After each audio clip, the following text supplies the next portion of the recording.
top half is inverted, is mirrored one way, and the bottom half is mirrored the opposite way. So it then creates this amazing kind of opposition thing where they, and sometimes it looks like they're trying to align different bits. You know, they're moving back and forth trying to get it just right. You know, and you get that, and you can see it. You can see that. You're focusing a camera lens. Right, but they're doing it. They're moving. Right, but they're aware of it. They know what they're doing. They're seeing it, and they're deliberately trying to align. It's like they're moving back and forth sometimes. You can get, and they're being very subtle about it, and you can tell. You know that they're doing it. Like they're doing it now. They're trying to create this little blue square thing. It's amazing. Like a diamond. There we go. A diamond. They've created a diamond, and then they're now diamond shifting. It's incredible. I can't get over how they move. You know, it's a reminder. It's like saying, we're here. It may not be entirely obvious, but we are here. And yeah, this is just a little something. You know they've always been here because this is our microbes talking to us, telling us that we need to pay attention to cleaning the earth, and they're willing to help us. So let's figure out how to take them away to the world of microbiology. I don't know how we'll do that. I'm at the point where I'm thinking of doing some major reformatting, but at this point we just start with time. Strong, and it's time to move to the love strong. Start with the season. So basically, love works in seasons. What you could do is introduce the idea of the seasons, and as well as an additional layer that you can occasionally refer to. And then what you would do is say, okay, well we've got the seasons as our structure, but now we're going to time jump. We're going to go from the scale of now to the scale of microseconds. So we go down to the scale of microseconds because we have now a way of breaking down our time scale. And so then we can go down to the winter of the millimeter, of the, whatever the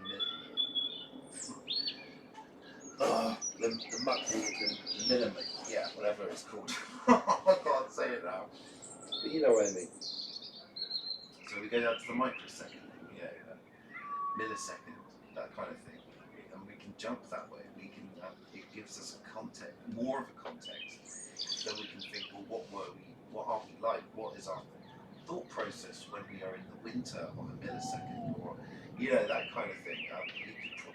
It's maybe that is a way into it, or a way of at least trying to get closer to it, so we can change the position of our observation, so we don't go via minutes and hours, but rather seconds and milliseconds. Just as an example, which I'm talking about. But I understand that concept is one of the reasons we change weeks into strongs. A week is 7 days, a strong is 8 days. Right. That makes sense, because then that could be broken down into 4. 2 and 1. Right. Yeah, no. Developing waves is part of the new wave, because new waves are under development. And framing the scales is good also, because as you framed the time scale with winter, spring, summer, and fall, I'm able to easily frame the matter scale with air, earth, fire, and water. Right. There's so many additional things that you can attach to it, and they also have cardinal points. It's an interesting way. Maybe it's a way. I think do you know what? I'm getting this information from somewhere. I don't know how or why. I must be getting it from somewhere. This is for me as well. Somehow this is for me to consider and to introduce into my. I've been asking about how do I define the clouds? How do I define the sky? What is it? And realizing that there is so much more to it than just looking at the cloud and thinking, oh, it looks like this, it looks like that. Yes, that does. But what else? We've got to think of the context these clouds are in. Is it the winter? Is it the summer? Is it the autumn? You know, what is the temperament of the sky at the time? That will have an indication or an influence on what the message is and how to perceive it. So I'm thinking, so now this is information for me just as much as it could be for anybody else. And I'm just fucking amazed that I'm getting it. Yeah, it's just like going through to me. Like, okay, we need to understand where we are in time. And if we think about it in terms of seasons, we can dispatch things like what the time actually is, like 24 hours. We don't need to think about it in that way. We can go in, break it up into a modular section where each piece has its own element, but then, you know, through the nature of the temporal progression, it has to merge into the next. And then, you know, but it doesn't. But then there are elements where that cannot continue beyond a certain point, and will only continue the next time that that part of the season returns, which would be the next cycle. So, you know, it's that's why we would start getting phantom pains a little earlier than when they actually occurred. So I'm getting this in May, but when I had the accident, it was on my birthday, which is the end of June. So that's how I see it. I realise there is a delay, there is a latency, and there is also a what's the term? Automatically kind of rotate or automatically kind of move forward a little bit. So it's not it's never really in the same place twice. It's always moving forward. And so, you know, you'll start to feel the energies of previous seasons affecting you during the transition periods. That is the interesting thing, and that is why we end up experiencing all the other stuff. You know, this is something I'm happy to. I think I have to do that now. Somehow, if I want to take this further and go into a divination practice, this is definitely this is all just coming out of me right now. So, wish I had a way. I think I do have a way of putting it for you. And if I imagine it correct, follows Armando's Triai sequence also. Okay. Because Armando's Triai sequence is based on the I Ching. And the I Ching and the chessboard and Armando's stuff and DNA fit the same patterns. And this was just built into that same pattern just by using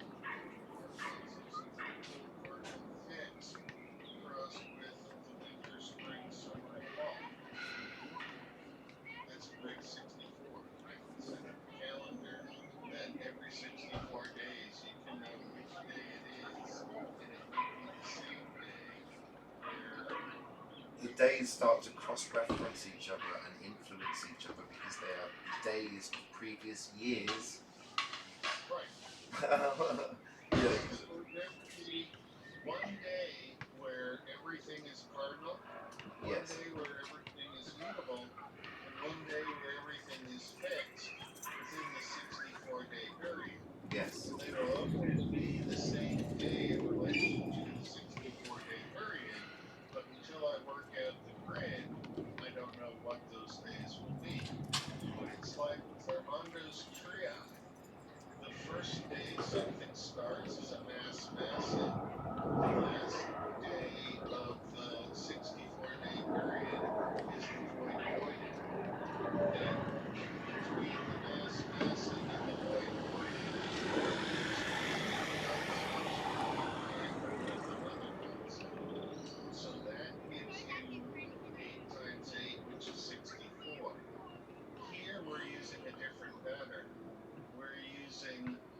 permutations of 4 taking 3 at a time, but I'll work it through into something that makes sense to me. Because that's how it in a rotates. tactical. It's like it will. I don't know how to explain it. There's a word for it. It's like in legato or something. It's like the progression of the equinox. Yes, and and because of that 13th month, it will always be slightly offset from the next time round. So then eventually, as years progress, you'll have the influences of days before, but because they've moved on, they've kind of almost like skipped ahead a day. It means that Yeah. so. But Yeah, but you don't know how, but you don't know where it would skip a day because it's hidden. A portion of it is attributed to each season, each month. Well, the Mayans do have a concept called the day of That's oh my god! So I must be channeling this somewhere, and you have enough data and knowledge to be able to attribute it to different. That is insane and amazing at the same time. That is crazy. So I've literally just repeated something from somewhere in a weird way. Anyway, it's a very, very crude way of putting it. But What we have ended up doing is getting from where you were through the base of mathematics into the sacred geometry onto the Mayan calendar concept of time. And so I don't have the Fibonacci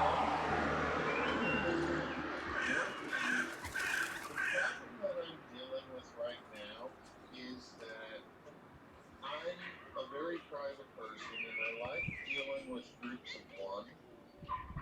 And if I get to groups of 2 and 3 and 5, I'm okay. But the popularity of the show has me dealing with groups in the 8 to 21 size daily.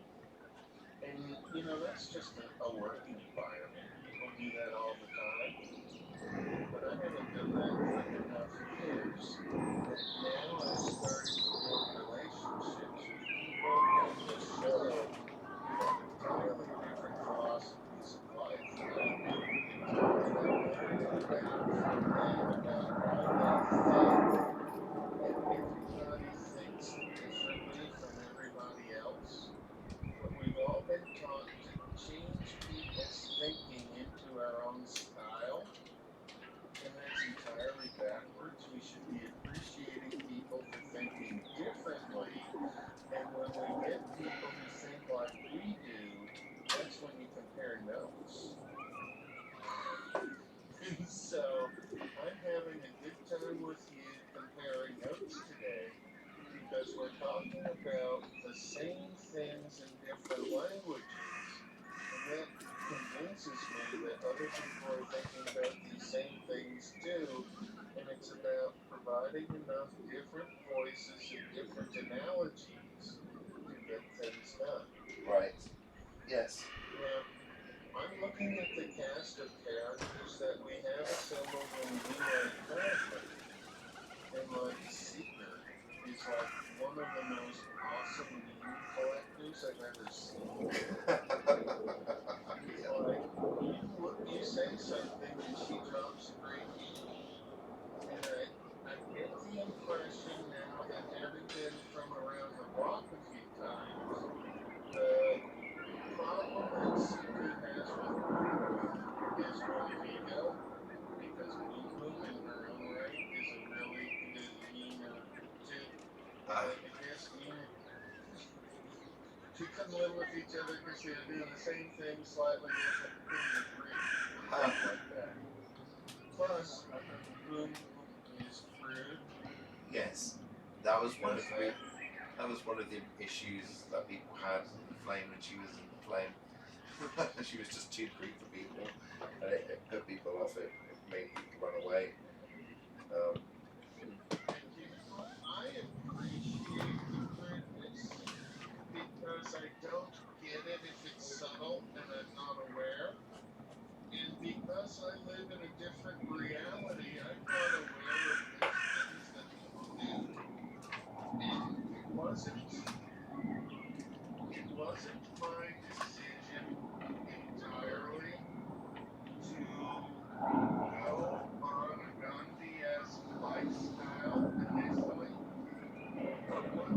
realized that I was following in that pattern, I decided to take my time and act as though I was a prisoner of my own device in Hotel California. We're just prisoners here of our own device. Yes.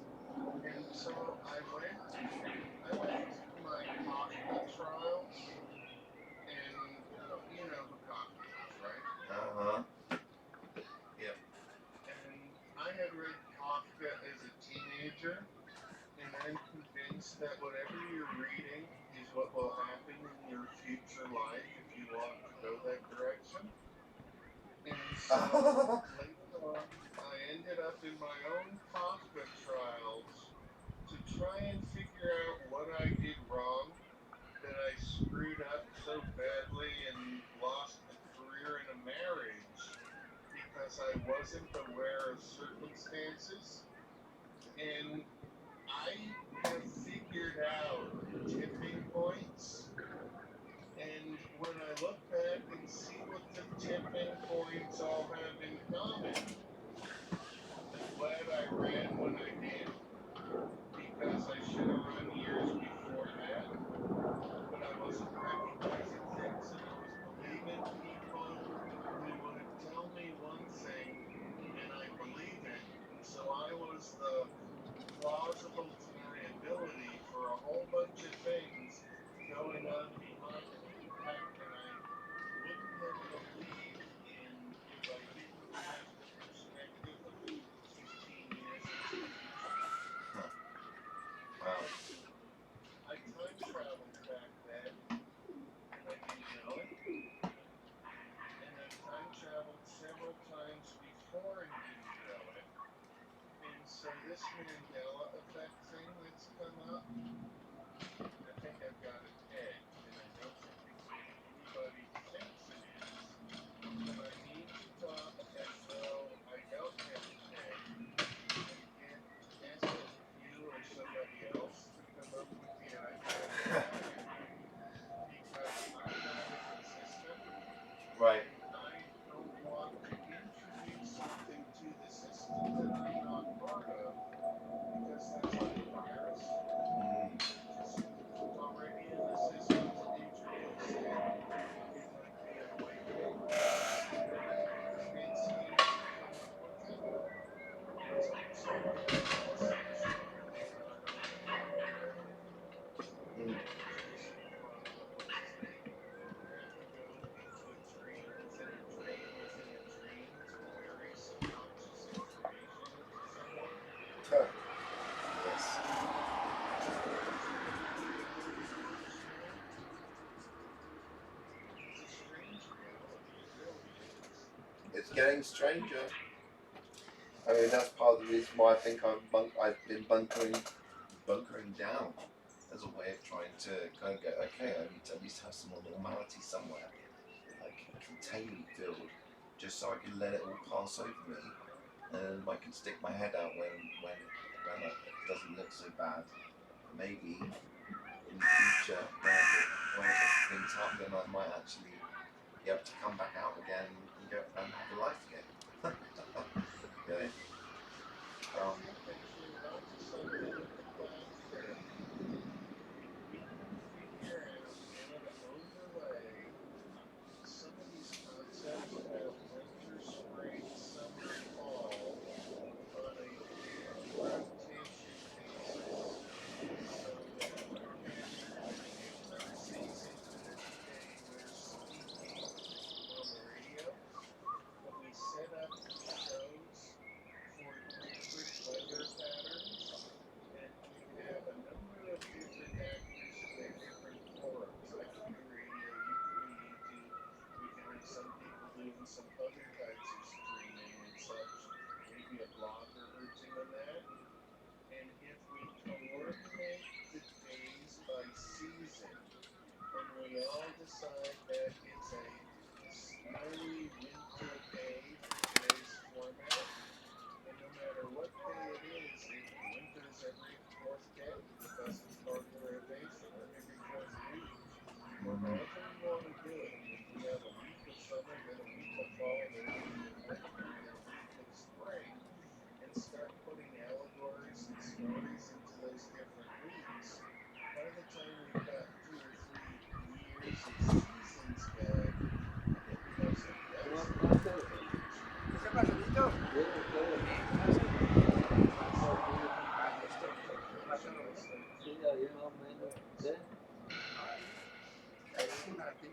I think it's just a matter of continuing where we are, what we're doing, as we are. It's going to fall into place. Everything will fall into place as it needs to. This conversation happened because it was the time to have it, and now we're both aware of it, and it's something we can keep in mind and cross-reference and come back to whenever we're ready, and then we can see how things evolve. It's all, you know,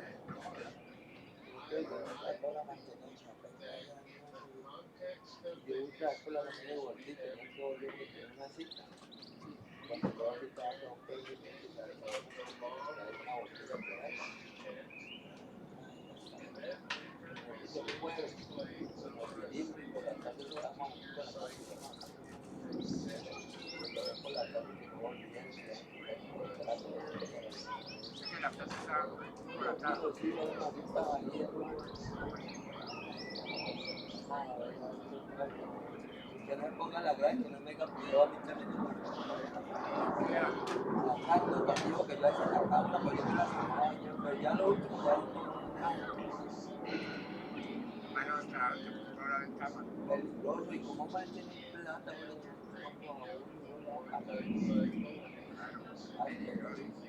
¿qué va a haber el martes o qué? No, esa cuenta es el caso. Ah, sí, casi, yo aquí tanto lo entiendo. Hágale, yo que soy más, pues no los calles, estuvo con la familia, pero no lo molesto. ¿Qué número escribimos? No, ¿eh? ¿Qué número escribimos?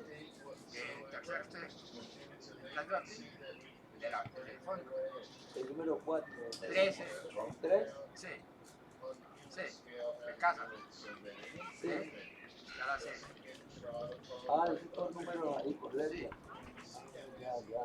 Yo estoy en la juega acá. Sí, el martes yo creo que no hago nada porque quitaron el camello ni nada. El jueves hay una reunión por allá, hay que ir, ¿no? Ah, no es una reunión, una visita. Sí, que hay que preguntarle porque sí que hay una reunión porque... No, no llegó, me parece que es una visita. ¿A qué nos vienen aquí? Una visita de casos de instalaciones. No, pero a mí me llegó otra que el jueves. It's about making those choices to break the cycle. As the cycle gets broken, it's like, okay, now we can turn the cog. Turn the cog to open up another window of opportunity. Here we go, new opportunities coming. Split second choices. Go down the level, go down into the minutes. How are those seasons going in the minutes? I mean, I'm trying to think. It's going to be harder because transitions then become something like it becomes more of a emotional thing.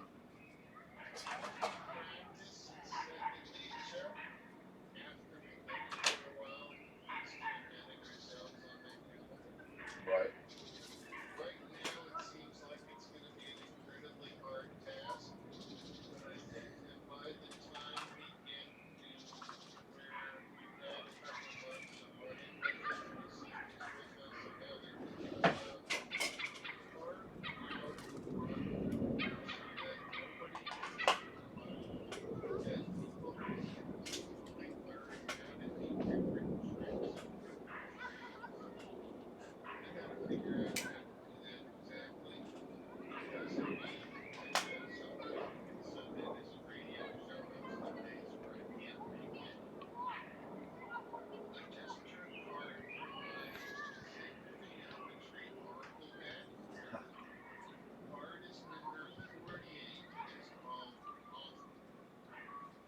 What's the shape?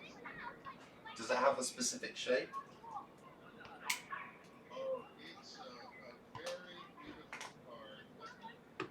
Take a photograph of it.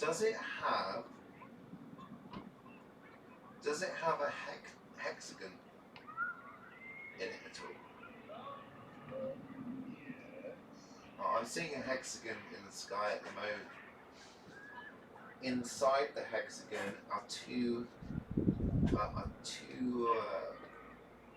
almost triangles, I suppose. One facing up, one facing down. They're facing each other, and they're actually looking more like dragon heads at this point.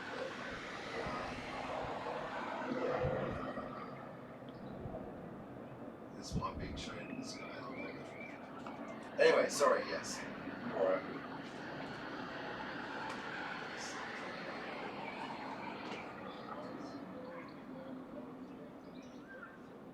I'm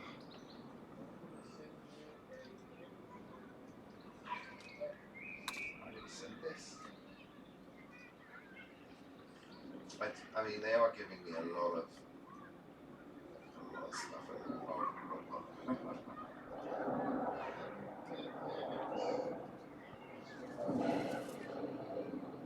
Medics, thank you. Ah, right. Geometry of the flower of life and the colors and positioning of the human chakras in this illustration suggest that you are in a stage of creative development. Yes. As you look at sacred geometry, you may have the experience of receiving information that is beyond the realm of comprehension. Oh my God. Listen and record the messages and information you receive in whatever form appeals to you.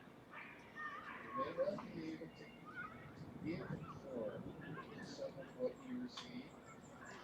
Some of the information entering consciousness at this time is coming in at multidimensional levels and has as yet no individual means of expression. Wow.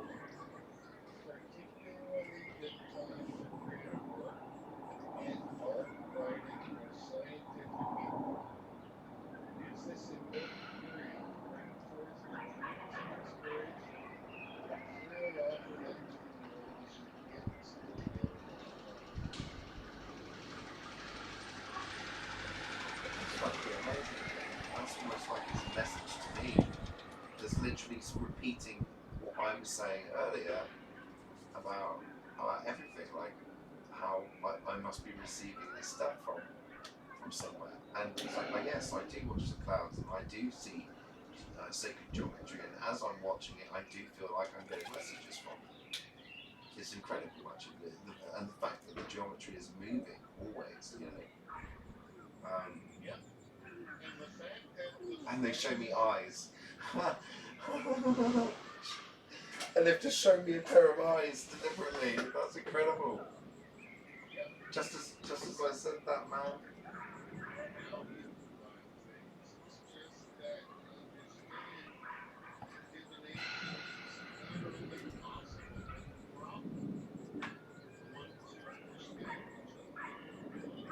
Those eyes. Look at those eyes, man. Huh. Good morning. Welcome to this incredible conversation. Me and Lenny have been reconsidering measurements of time and scale, and how we can a new way of dealing with our time. I think it's like basically we're hacking our own chronos, the concept of chronology, and I think that is one of the key aspects of this reality, to understand that we are bound by time, and whoever sets the measurement of time gets to set how we function and feel and all of that. So the idea is we reclaim the measurement of time in our own way, in a way that makes sense to us as beings. And we are seasonal creatures, some of us. It may not work for people who don't experience the seasons so much, so there may be an adaptation of that. But I think it's all about individual creators, people together agreeing to a new timeline, a new way of existing and being in time. I think it's like resisting the old way and creating a new one. It's like it's not saying, it's not resisting in terms of it's going to persist. It's like saying, well, we know the answer. The answer is we make our own time. We record our own time. We have our own settings, our own measurements. We don't have to go by. And that's why we've got all of these different calendars. That's the point. That was how they were able to create their reality, because they had calendars they agreed upon. That's what history is. That's what reality is. Reality is just what we're agreeing on in terms of what is possible as a group. You know, right now in our own realities, what we believe in is possible, and we come together, and all of those possibilities suddenly merge until we then part company again. But while we're in this situation where we're talking to each other, listening, we are literally our realities are overlapping, and as a result, influencing each other. So, you know, inter merging basically. So now my reality isn't just my reality. My reality also constitutes elements of every single person I ever met, and their realities too. Just because I spoke or heard them. It's incredible.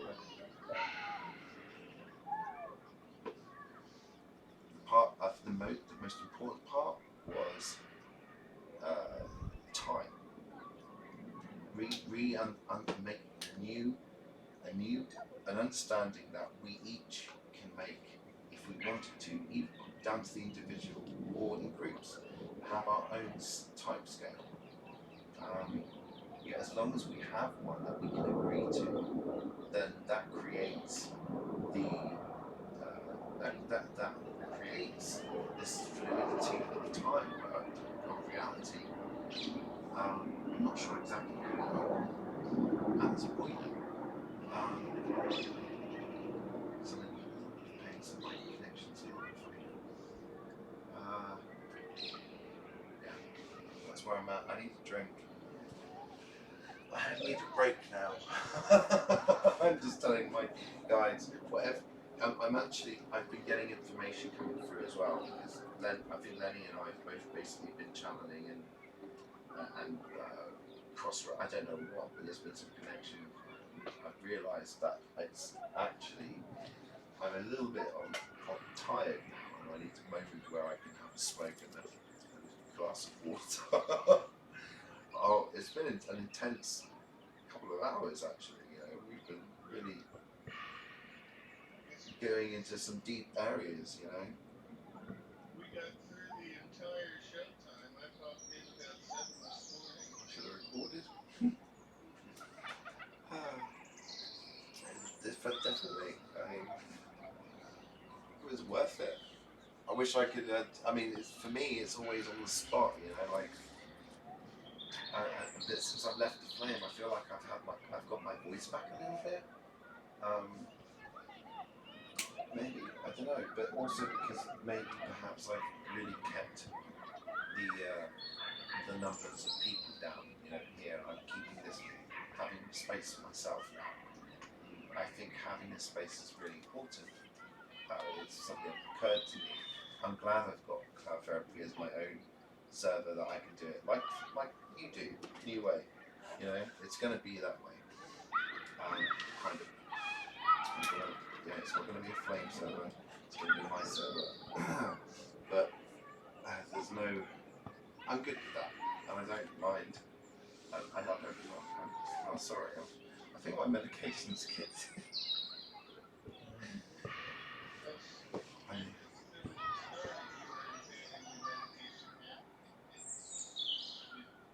Right.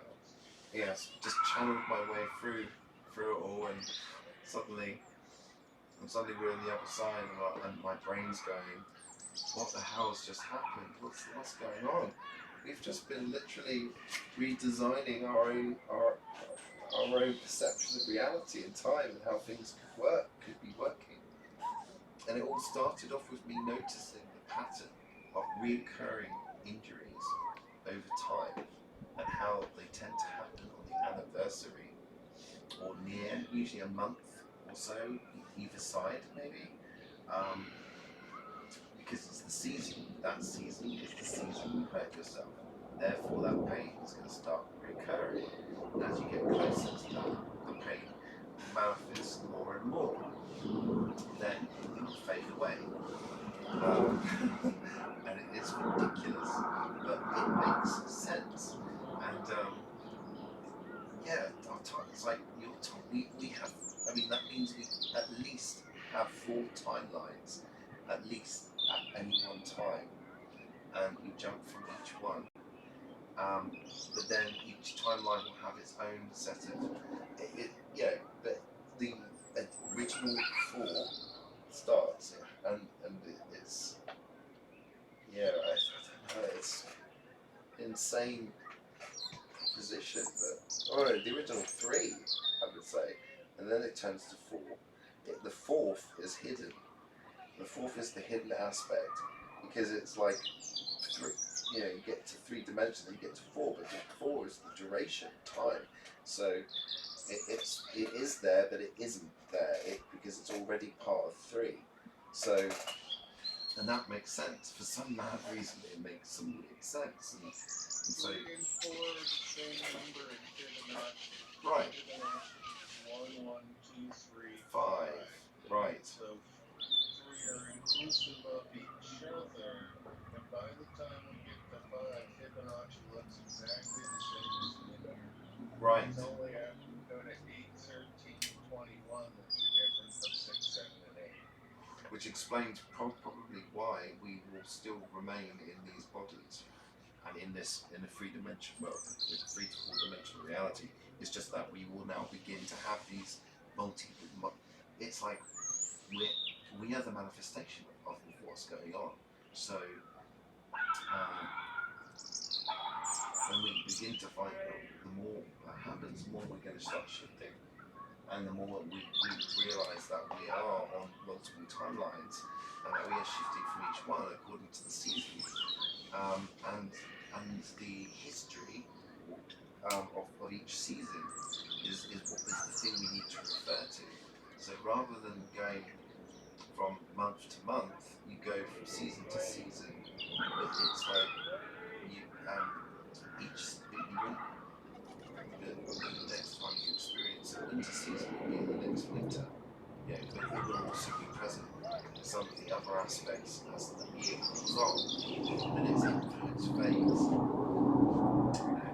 It's an interesting way of doing it, but I don't know. I was just channeling a load of stuff. It could be all completely wrong. It could be just a load of bollocks, but I don't know why I just got all this to say. Look at it this way. You don't have to look at it in this binary digital way. You can look at it in a much more organic way.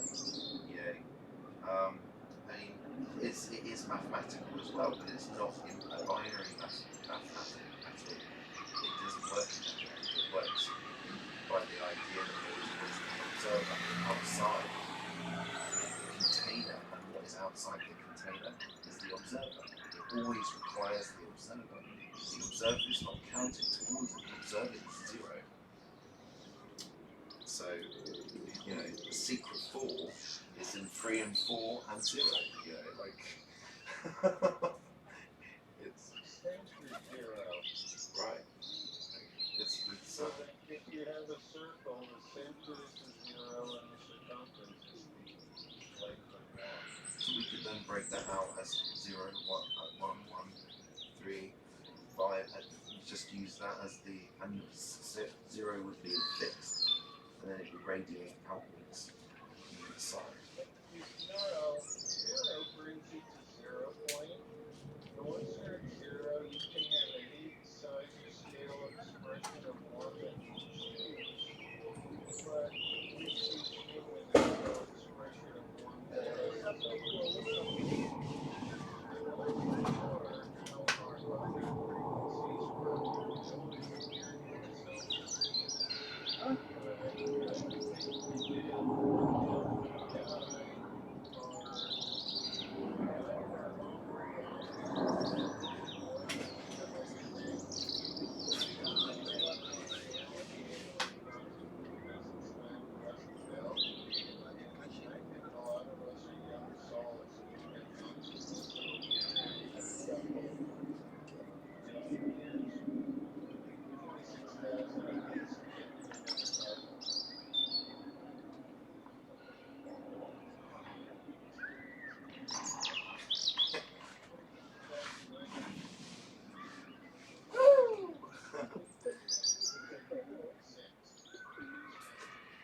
Man, these guys are crazy. They're doing the weirdest stuff. I mean, like, tell me, you see the eyes right there? Tell me this isn't, tell me this, I'm just crazy. There is definitely something, there's something there, isn't there? Right.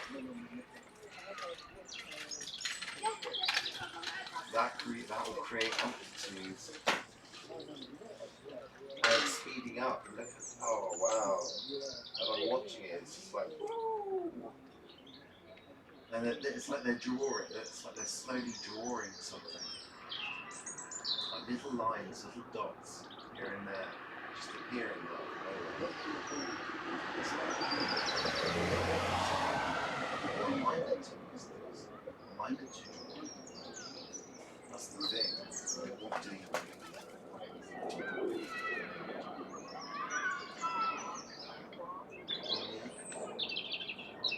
Right. I think visions are just confirmed.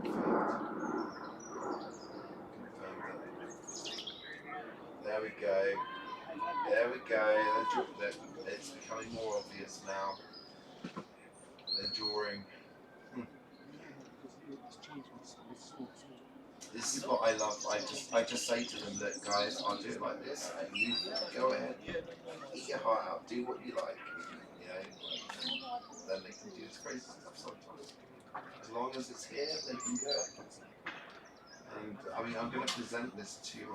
I'm thinking of presenting this project to an art installation. If that happens,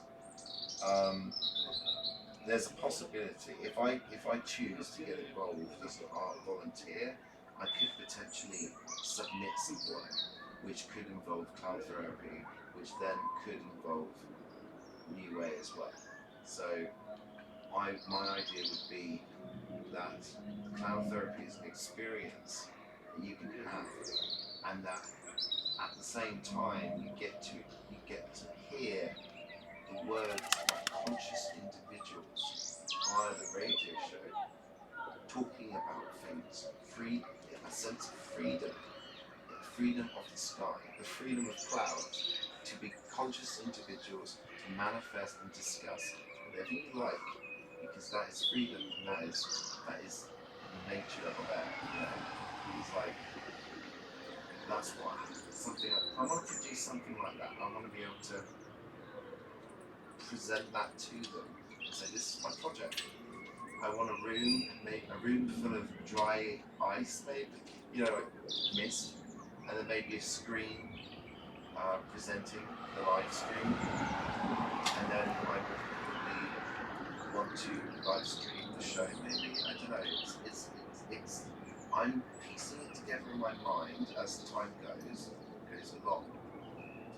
If I do, I've sent an email to volunteers or something. I'm just kind of working up the courage to respond back because I'm kind of it's a step forward I probably need to take, which I'm currently not taking because I'm scared. I'm not taking it.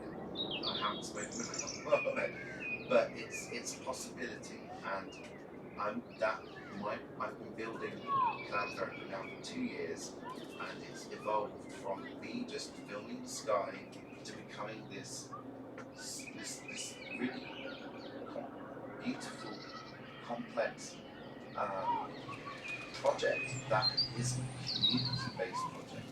It's not just me, it's all the people that I've been involved with, including New Way.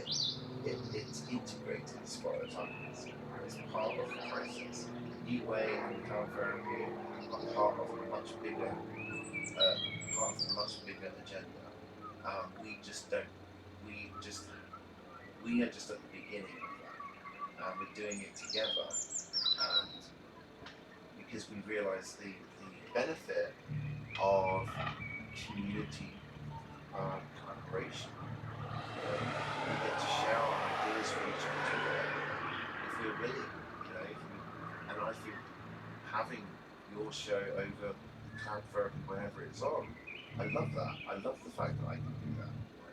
sometimes I get a bit, so I'm thinking, oh gosh, depending on what the subject matter might be, or but overall, I think there's a possibility there where people in London get to experience an international conversation live whilst seeing the sky above them presented in a way they have never seen before. They receive the light codes, they receive the geometry that is being presented to them.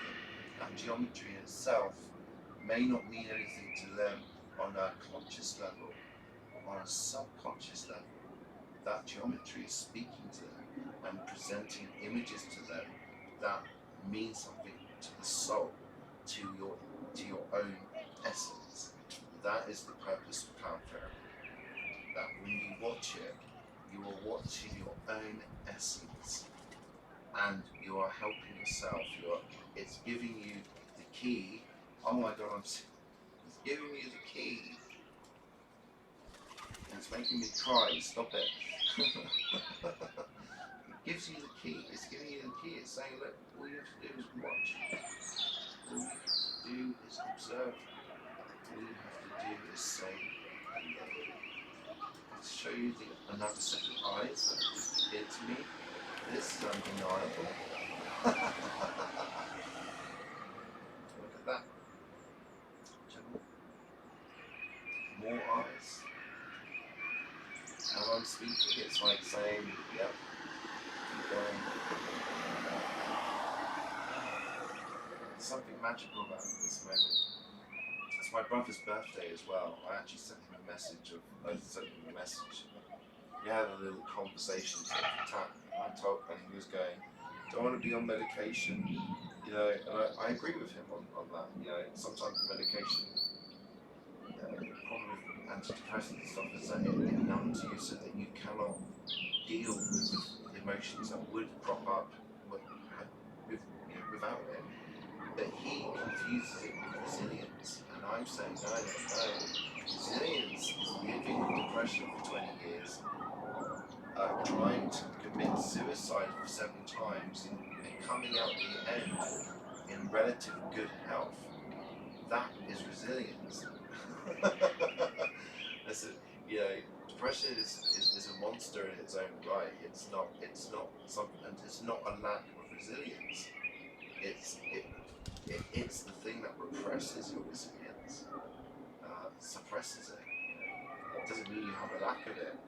It means that you had so much that it took over. The more you have, the more there is to. The more there is, the blanket covers. So it's the geometry. Did you see the eyes, honey? Did you see the other eyes? And it's,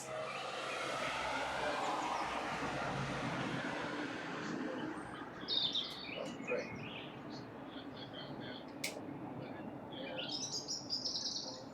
Right. I do definitely think the number of observers changes. It's quantum as well. Then you are in a completely different time space than me, and we both watch the same thing. And it's like even I, who am closer to the origin, the source, but I'm not watching it from where the camera is. I'm watching it on a monitor. So it's like I'm the observer, but I'm also removed by one device, and you're removed by however many devices you are. How's that?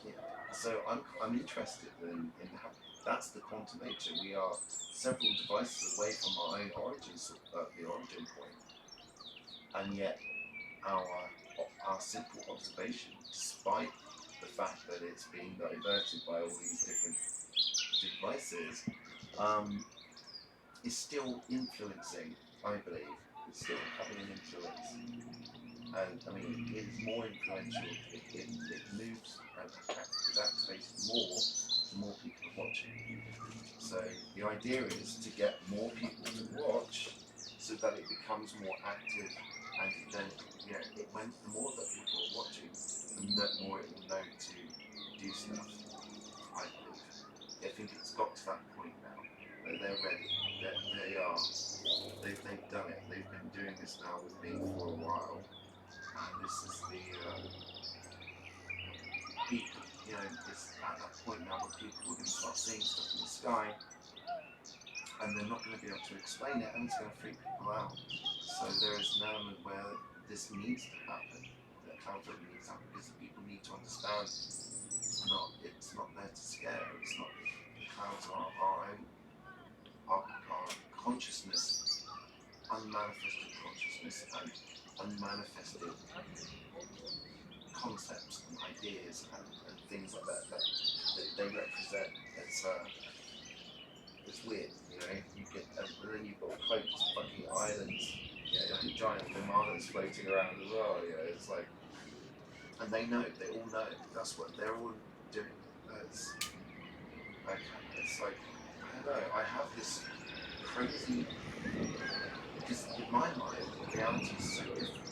What is presented in mainstream that, to me, the reality that spaceships exist and are flying above me every time is now 100% real. It's like I know that's what's going on, and eventually those things will become visible to me because I'm able to comprehend the possibility, because I've seen things that suggest and imply a reality that I didn't know before, and now I'm seeing things that look like islands, ships, and stuff like that.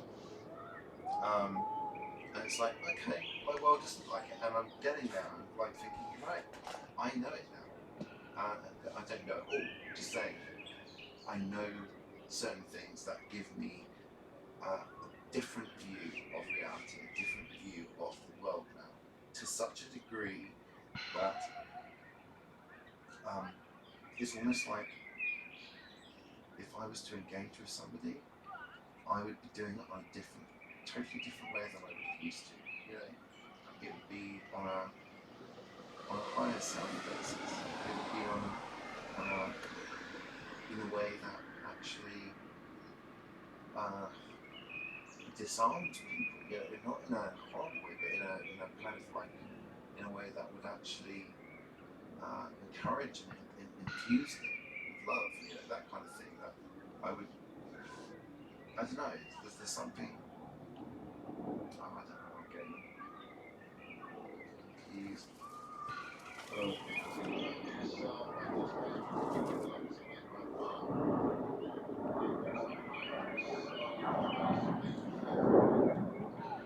All right.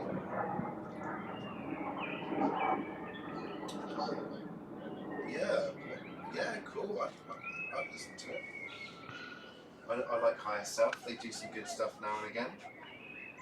Depends who they have. I mean, I like that they have a varied. It collects a varied selection. It keeps it quite mixed and quite varied, and it's like almost like a TV channel, really.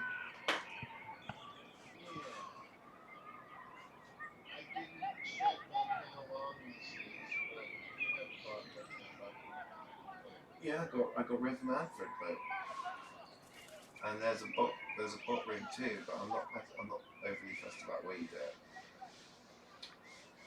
There's one called Bot Commands. Yeah, I know rhythm commands, okay.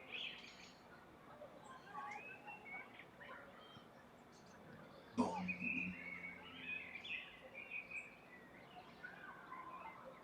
It is a trait to the species to be identical portion of themselves.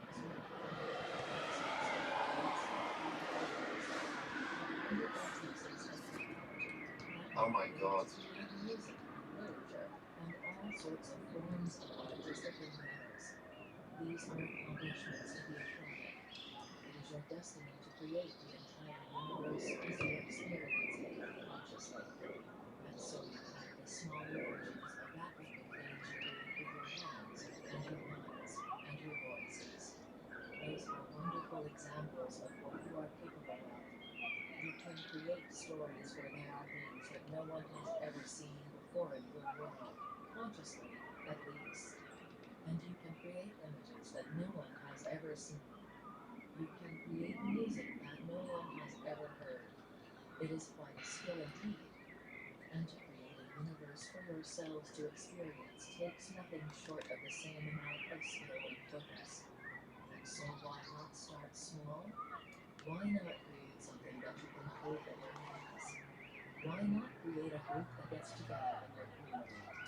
Why not create stories, pictures?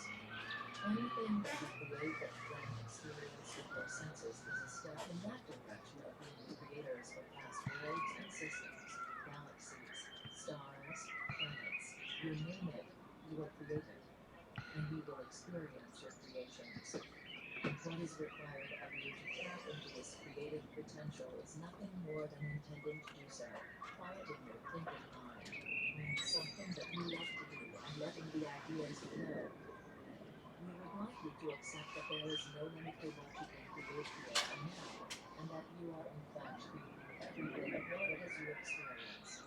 And soon your potential for creating even more than what you see in front of you now will be limitless.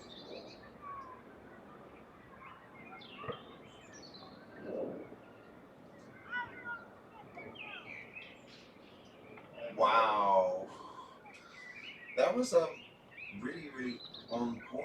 Actually, I have to say, it was like, oh wow, okay, that was what I needed to hear as an artist. You know, like it was almost like I felt sometimes it was almost like pointing at me, including technology and diffusion of organic observation technology and presenting a platform in which it can actually integrate and engage and in a sense communicate. It can communicate to us now. There is something we can do. We just have to learn the language. And I guess that's part of my next learning experience is to learn the language of clouds. And it's it's a language I have absolutely no fucking idea about. But I do know that they use symbols. They have symbols and they do repeat certain symbols and things. And so I have to work with sigils and symbols. Interesting.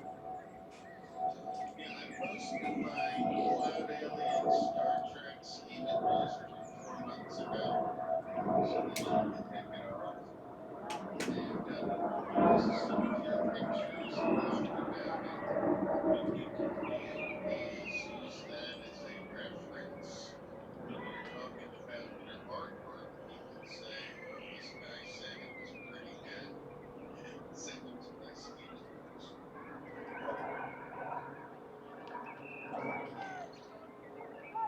It was a fun one at the time. Where did you waste it? We decided on what characters they look like. So, Oh yes, I see it now. Star Trek. Yes, I remember that. The cloud stuff. Yes. Yes, it's in the video too. Ah. Oh my goodness, yes. Wow. I didn't know you did this. Thank you. Oh, that's amazing. Yes, you can see them, can't you? You know that they're saying we're here, we love you. This is our uniform.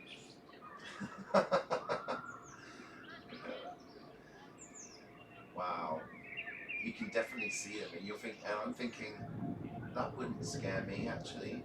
I'm getting to the point now where all of these different shapes, these different beings, it might be a bit weird at first, but I'm ready. I feel like I'm at that point now where, you know, I think I can cope with it. And I think that was part of the point, you know. I'm not sure if we'll ever actually get to a point where we might meet them as solid forms, but I think some of them uh, can or may manifest as other things, or etherically, if necessary. You know, I think they can do that, and they do that. They wouldn't have shown their faces otherwise. They wouldn't have shown their faces if they knew. They knew. eye ones. Oh my god, it looks like Daffy Duck. Angry Daffy Duck. But those eyes, oh, there's so many different species. That's the thing, the species. There's a bird, there's a bug, there's all kinds of different beings here. All kinds, and they're all together. That was the crazy thing. They were doing the same thing. Oh man, could have been. I mean, and Planet style, even with uniform. thank you for reminding me of that. That's beautiful. Beautiful. I'm so glad. When you take the art in context. Thank you very much. I'll save that deed. And I'll also print it as save it as a PDF.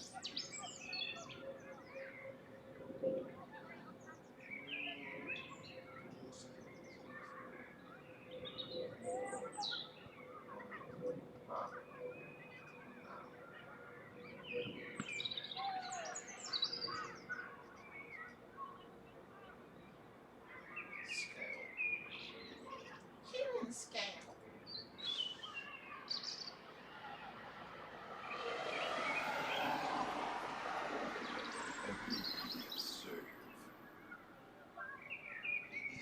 There we go. It's amazing what you can do now. I've saved it as a document as well. PDF document. And they're still making their shapes. So I need to sell, so this is what I need to do. I need to work out how to sell my work to these people. So what I did is I emailed and volunteered for a thing, and the email he replied back was actually suggesting I meet up with him and actually talk about doing a project. And I'm like, oh wow, this is a little bit too much, too soon. Like, what? Kind of wasn't expecting to be invited to submit something. So it was like, but now I'm thinking, it suddenly occurred to me, this could be the route, the way into it that I needed. But cloud therapy itself is an art project. It is both an art project and everything basically. And I think it's got potential. I mean, it takes forever. You can just sit there and watch it as much as you like, hours and hours of it, and you can just leave it. You know, it's not gonna, and it's new. It's always going to be different. So it's not like, you know, it's live. But it fits so many little things. You know, that will. You know, Oh, I could see where not only having a live show, but we could make half a dozen canned programs where you explain how it works, so that people can look at the ones that teach them what to do, and then maybe they have a learning experience. And by making our entertainment and our learning one and the same, I think we have a route into quantum jumping, so that instead of being part of the oppressed poor, we can instantly become one of the many people who have made it in the world based on merit and fair play. I think there's a way we can do that. It's just natural evolution. Our contributions will go towards whatever manifests in future planning. We are doing what that video is saying. We are creators. We are creating stuff that will actually make the reality to come. And we are already doing that. Here we go, FSC. Yeah, it was not including anything I didn't already know. And in fact, from the perspective of what the new way is, this is part of what I was trying to do, is for something of human scale that starts looking at humans as something more than cattle or human resources. And I think if we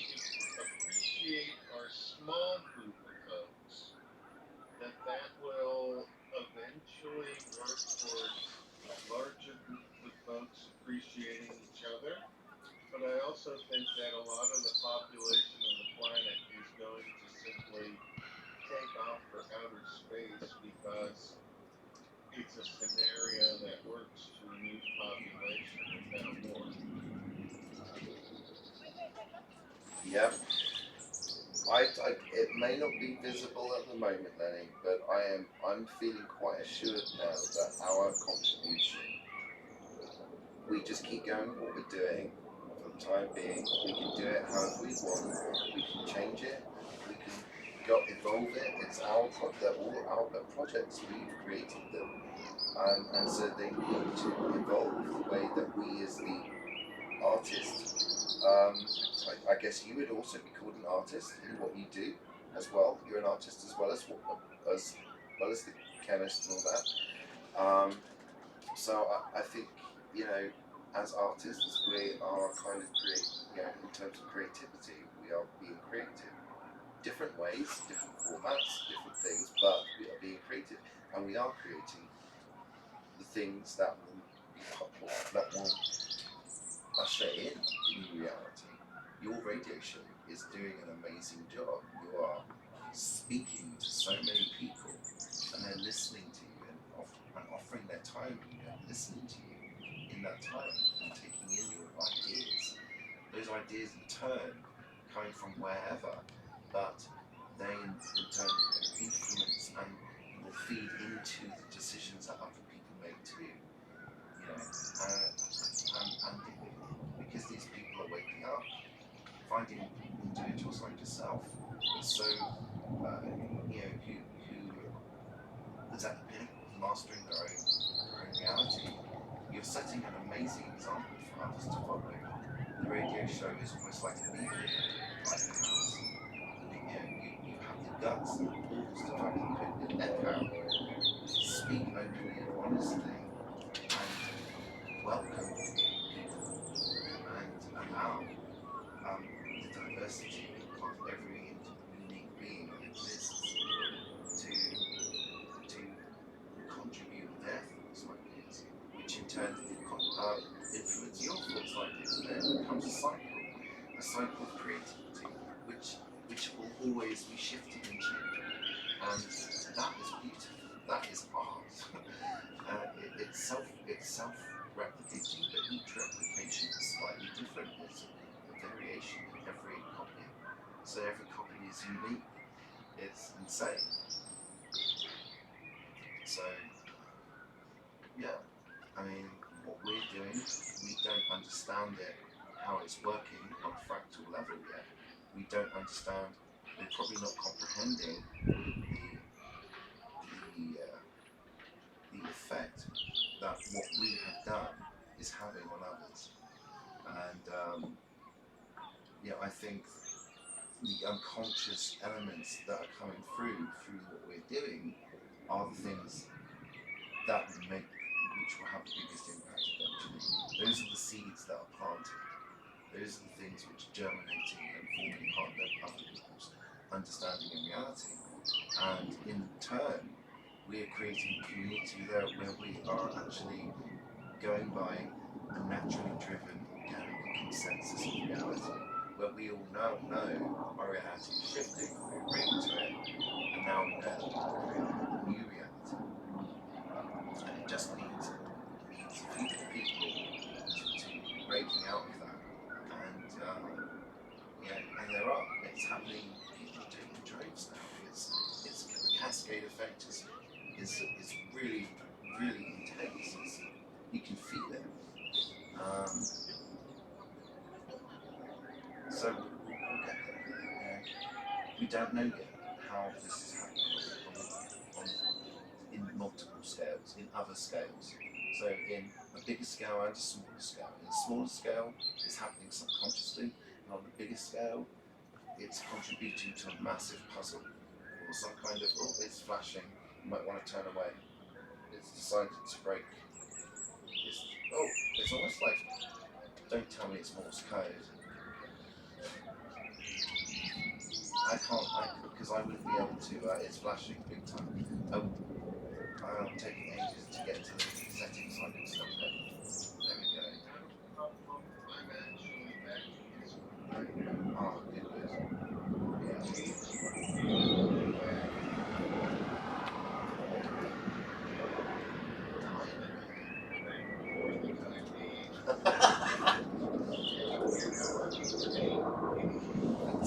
being. For the time being. For the time being.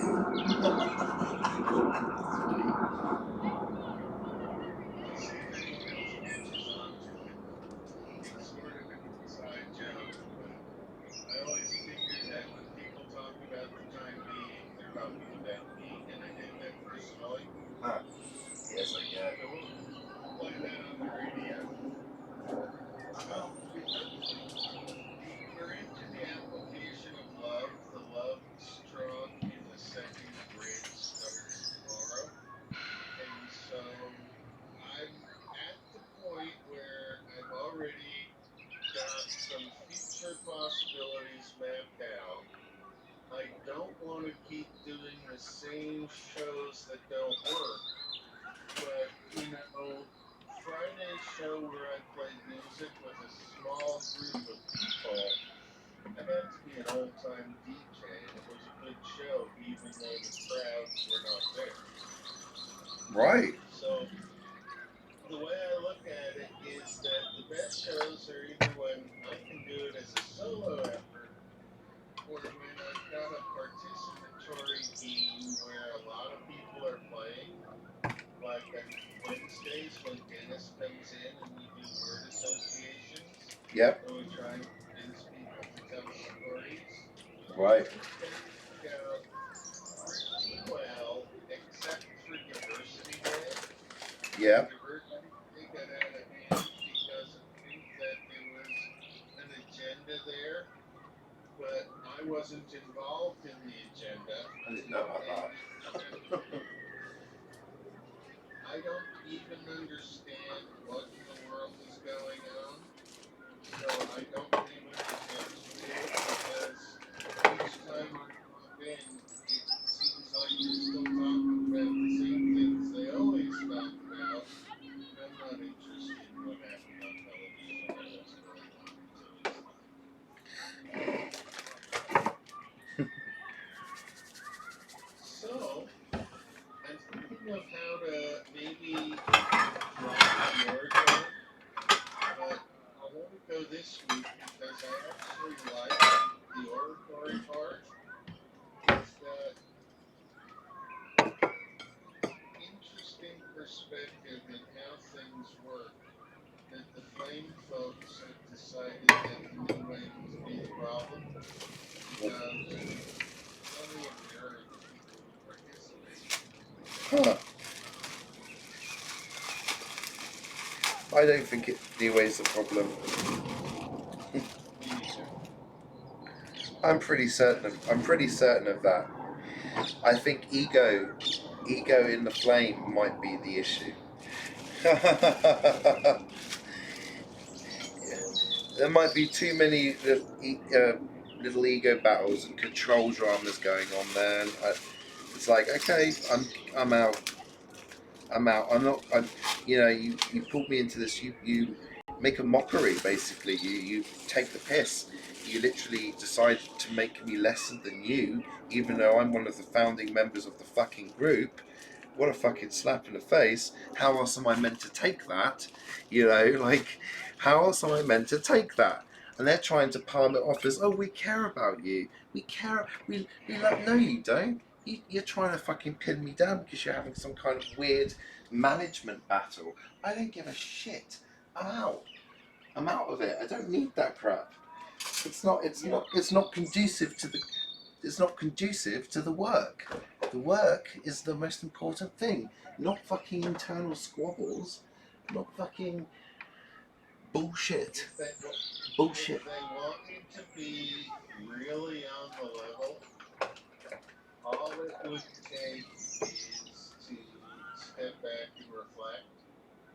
But they're too busy one-upping each other with nonsense to reflect on anything. Right. Yes. They'll get back to it. Yeah, sometimes it just needs that. It needs a break.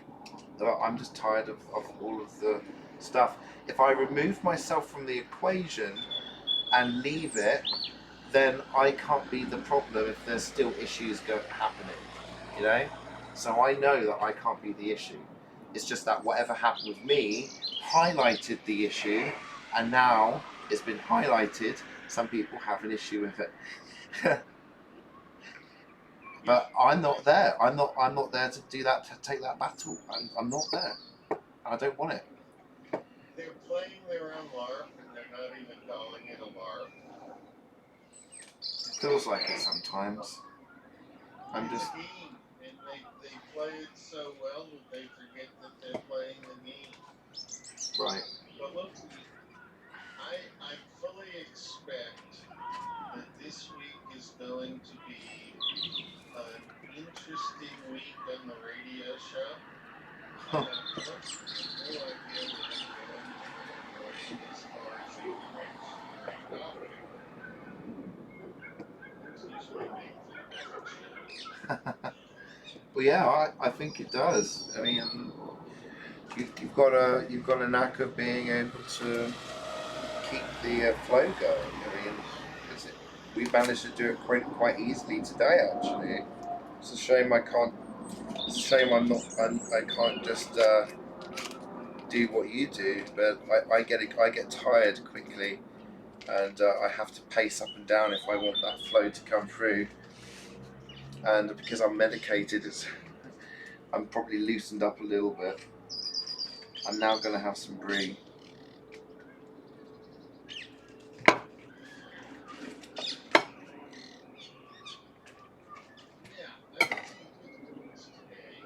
Good news. Some interesting ways of spinning it, but there's a couple of different scales that we have developed with the CamTwist that would actually make it so that we can start doing things now. We can adjust it if necessary.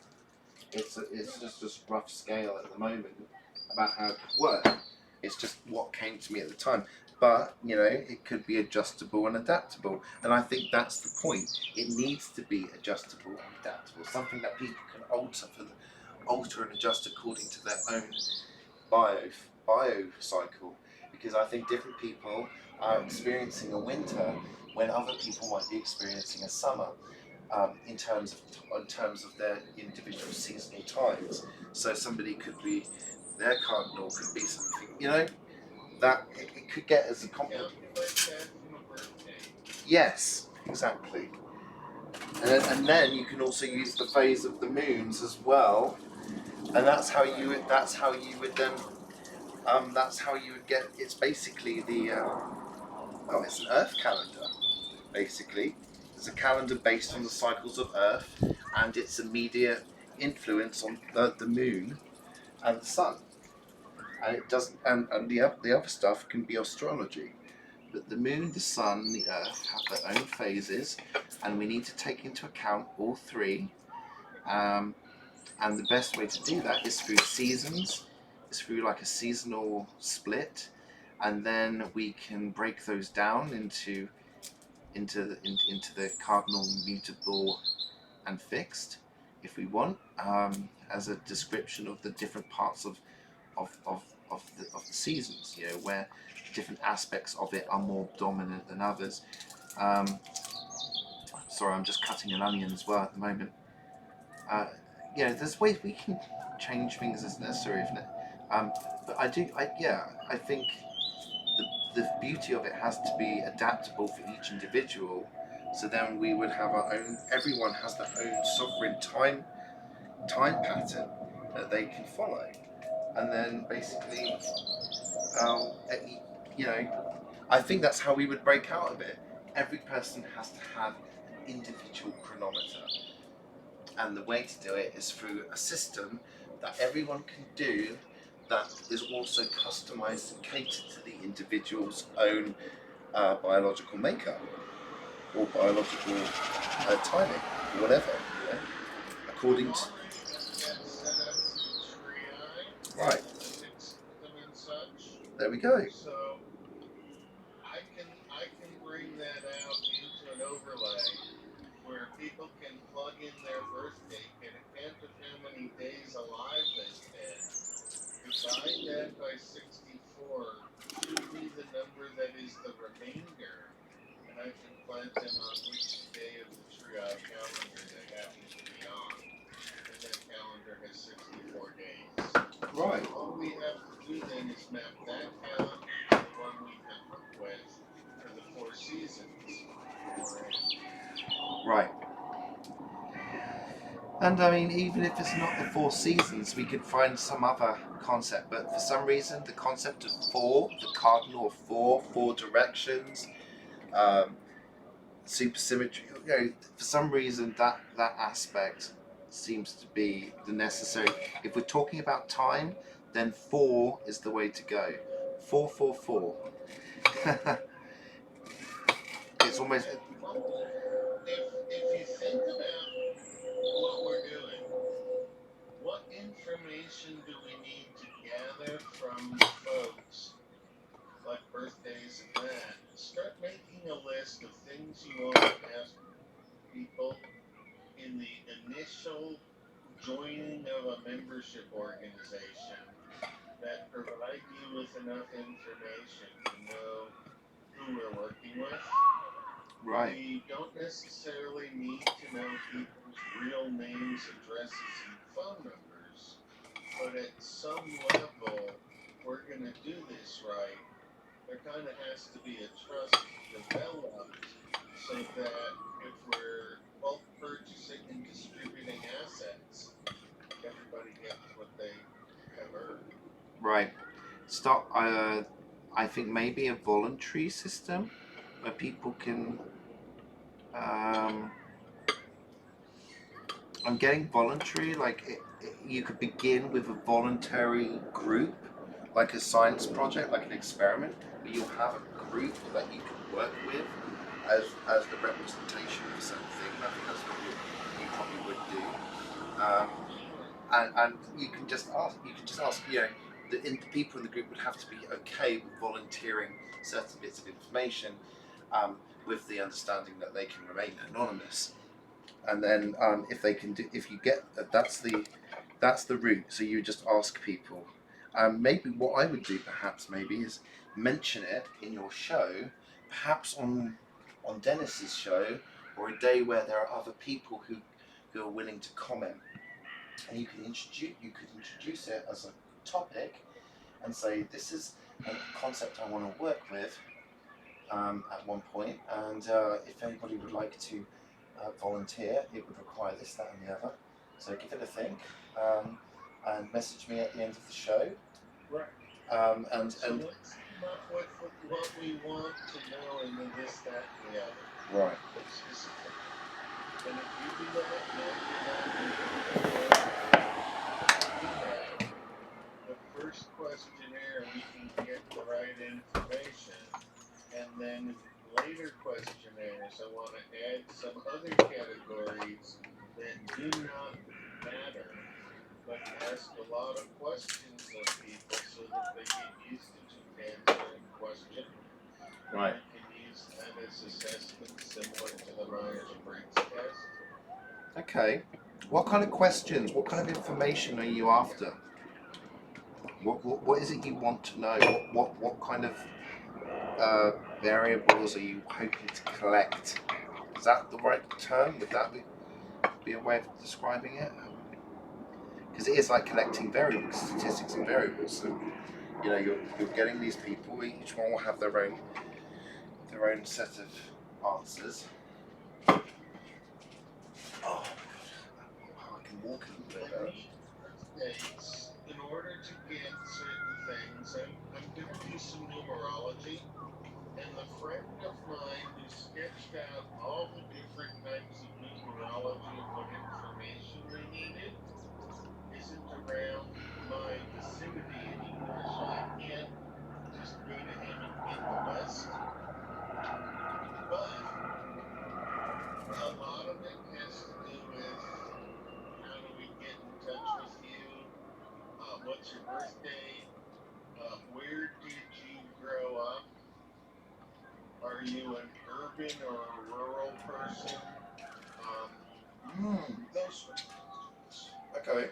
What about astrological things? You see, that could be implied from the birth date, but we might as well ask those questions after. What are your three signs? You've got the sun sign, the moon sign, a sun sign and a moon sign basically, and then the other one, the rising sign. So I'm like Cancer, Aries, Scorpio. I don't actually know. I know that I'm an Aquarius, but that's as far as I've gotten. Aquarian energy. That's why you've been chosen. I've always had this energy, though. I don't know where. I'm sorry. I don't know where that came from. Actually, I know that wasn't me. whatever is with me is acknowledging you and saying, "Oh, right, he's an Aquarius." So that makes sense. There's almost as if people who are Aquarius are meant to be part of the. I don't know. We're always going to be. I don't know. I don't think I've met many Aquarians. Moon calculator.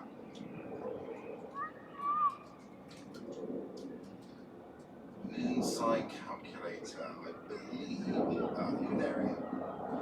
So you can get people to do that, and that will give you 3 different statistics for each person.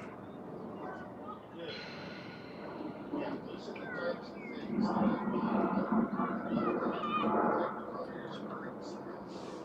I actually have a questionnaire that's detailed that has a lot of different things in it, but it's dated also. So I think you could do this. I mean, a lot of people probably have already done the Myers-Briggs thing, so if they know already, then they can just put that down. And you'll have on the question, you could just say, "What is if you are aware of Myers-Briggs? What is your thing? And if you haven't done it, would you care to take the test?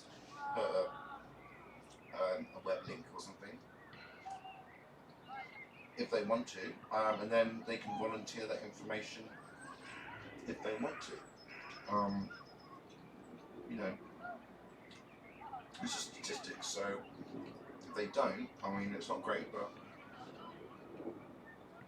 they've got the option. And the more information they're prepared to give. I mean, people do it on Facebook all the time, so.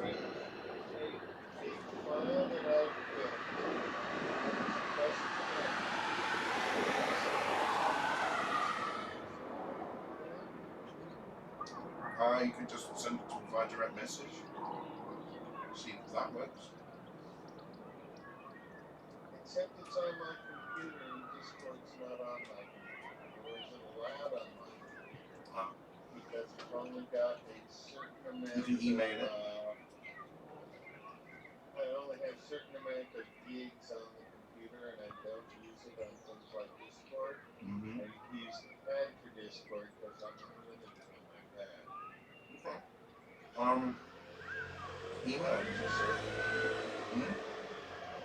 I'll read you what I was asking in the previous survey, if you have the time, and that way you can tell me which questions might not be good, and then we can fill some other things in. Okay. Sure. This is called the Existence Questionnaire 1.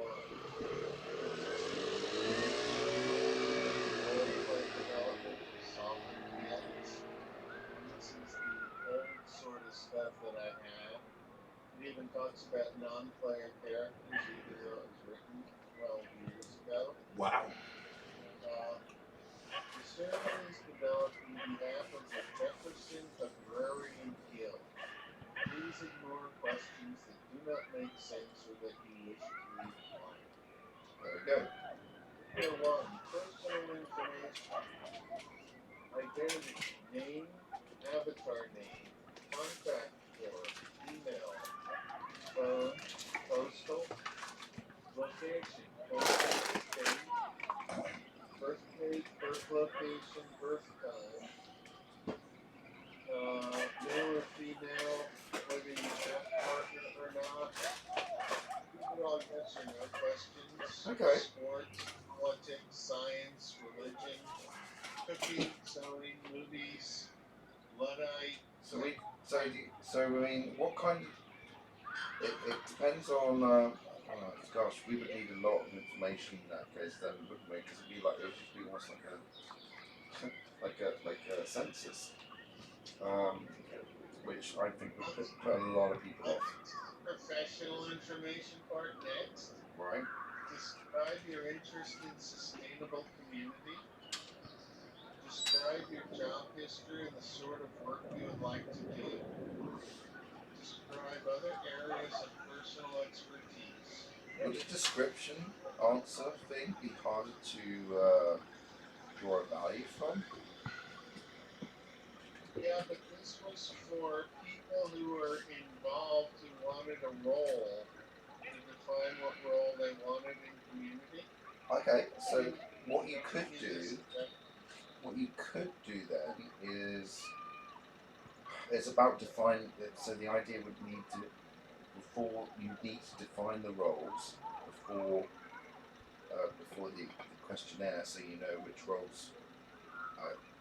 So what you need to do is list the role, all the different roles available, and ask them to tick the one they think best applies to them, and might tick a combination of those roles, so that it might be like Guildmeister of something or other, plus this one, plus that one, and then each one you could assign a value to, or and everyone will have their own individual combination. You might get a few repeats, but that's the idea, isn't it? It's all about that kind of.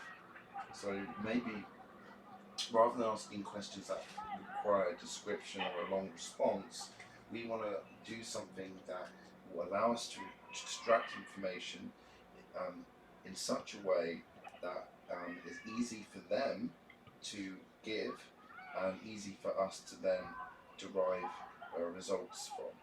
So it would be better to give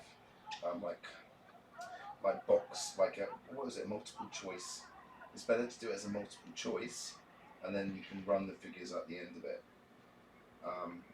So it's just about maybe just tweaking it so it's more multiple choice than it is description, and then you would actually get more from it, I think.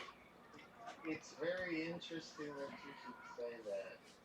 In my 10 years of working as a college level educator, I found that the multiple choice was the easier thing to game the system with, and that it really didn't tell me who understood the material, because there were people who had no clue what was going on, who could read multiple choice questions and eliminate all possible not answers and get everything right without knowing what was going on.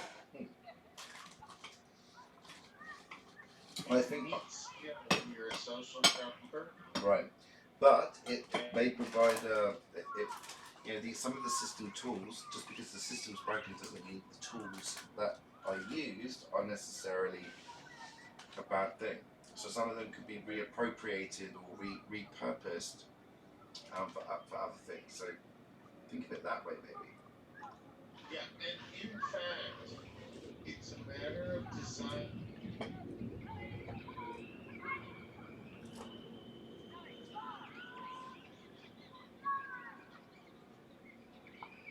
Closed game now, because the new way is typically open game. I don't tell people what characters to take. The only thing I request is that when they're playing an evil character, give me a heads up before the show.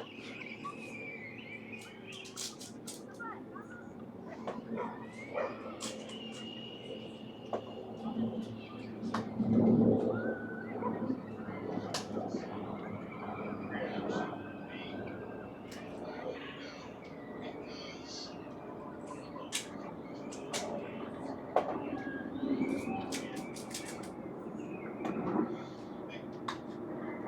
because the interview with Lulu was provoking snakes and tigers, and I probably, in retrospect, would have done things differently had I understood some of the dynamics of how much that was pushing buttons. And I like her. And she has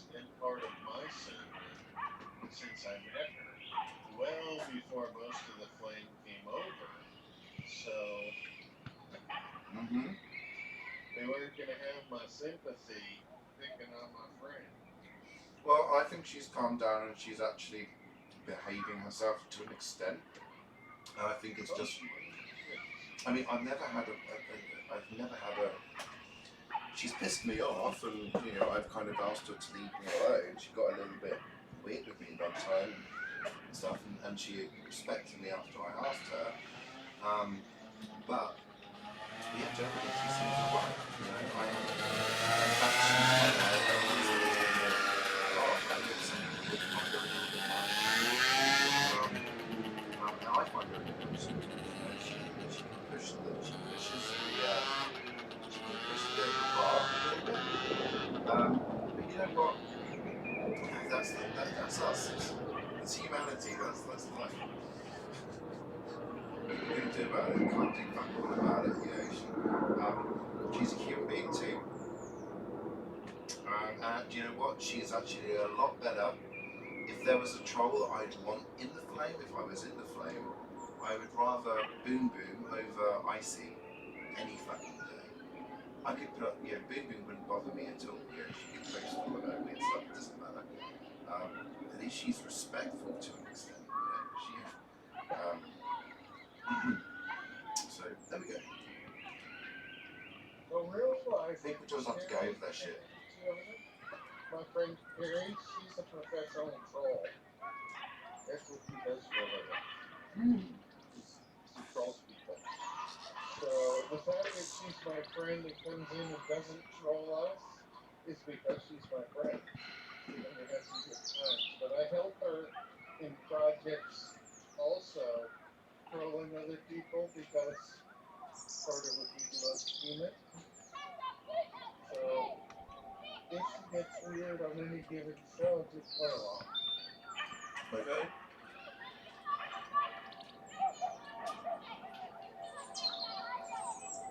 I don't think she will because she hasn't shown any inclination to do it.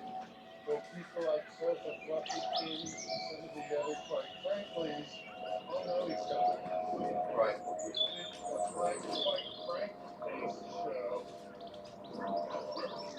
then a whole bunch of different Americans will start talking. There you go. It's a show of different flavours. That's the beauty of it. And it evolves, it changes, and you never quite know what's going to happen next and where it's going to go. You know, I like that about the show. Actually, I think that's one of the things that would probably get people coming back. Or maybe it needs more. Or maybe you could look at it in the opposite way. Perhaps it needs more consistency. You know, maybe a little more of a tighter niche. I don't know. It depends how you want to go about it. I mean, some people could argue that's the case. But then maybe you're too loose with the reins, you know. Well, it started out where I was doing interviews and talking with people and having conversations.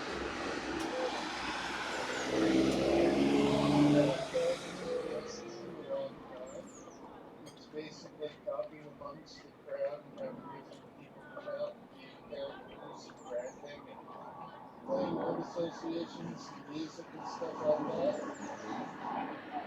And I like music, but don't like heavy rock and roll that early in the morning. Right.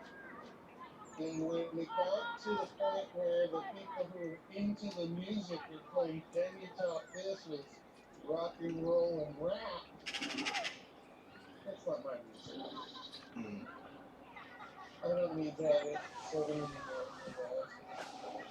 So now, Music Day is weird. This one on Friday was a good one because I didn't let anyone else play. I just did my own music. There you go. But Maybe maybe Music Day can be used as a day when you need more time off. So you can be there, but at least you don't have to try too hard. So you don't have to have it every week. Sometimes you can just use it as a I'm feeling a bit off today or whatever. I think today will be a music day, and I'll give myself a break, you know, and do it like that maybe. Just you have it as a random thing that can happen at any point. If that's the way you feel, it's your fucking show, man. Yeah, it's one of those things that I'm not sure where I'm going to take the show, because I like talk radio. When I listen to radio, I'd rather listen to talk than music. Yeah. If I want to hear music, I want to hear the kind of music I want to hear. And I'm not really open to a lot of different sorts. But I am open to, I love your taste in if music. I want to hear something different, listening to other people's music, getting a feel for where it's coming from, see if I like it.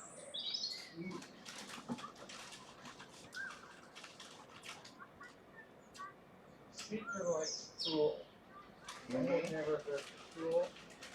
But Tool is like the epitome of the wailing guitar, screaming anger, rock and roll. It's not my world of spectrum. Not at 7 o'clock anyway. Yeah. You just want something chilled and mellow that you can gradually be waking up to. Crikey's on YouTube chips.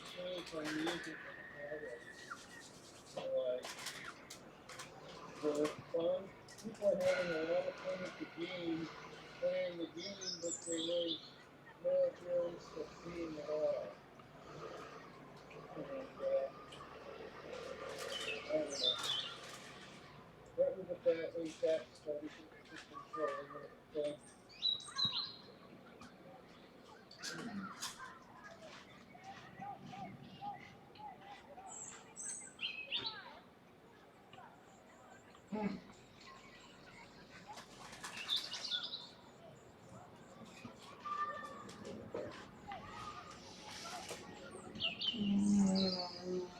Sorry, I'm eating as well. And getting that distilled water going. I just made myself.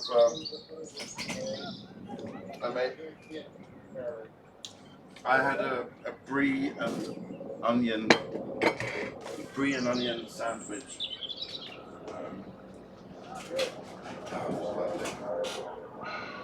I don't eat brie very much, but today I treated myself a little bit because I was a fucking mess earlier today. Man, the last 2 days, my foot, it was almost like my foot's like going down now. It's weird. It's passing already.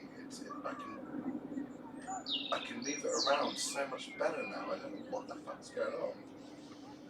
Today's been a weird day energetically. I was a mess.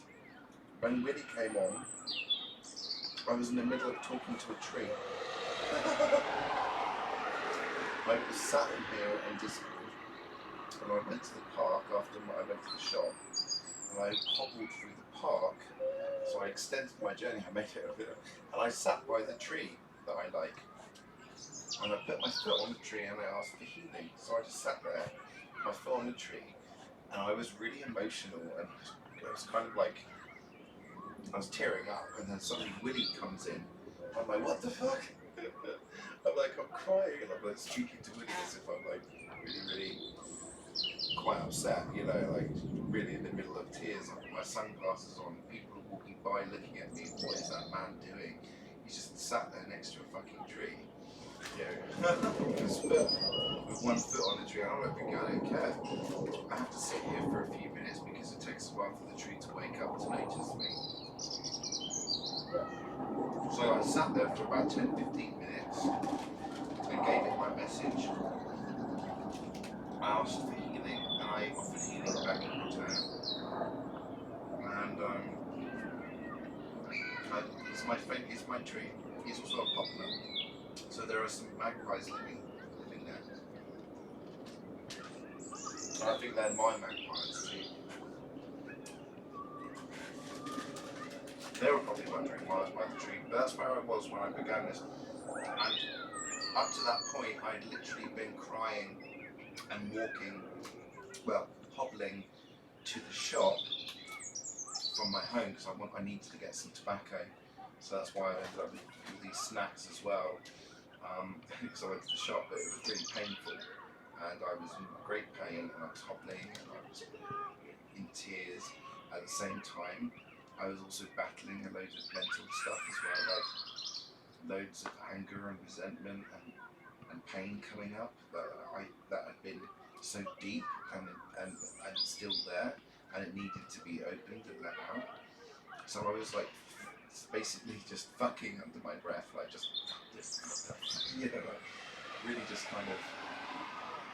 I just let myself go. I just thought, fuck it, I don't care anymore. I'm an angry human being who's got a problem with the world as it is, and I'm walking through it, and I don't want to be in it, and that's how I feel. And I don't care who is listening to me, and I don't care. Yeah, that was.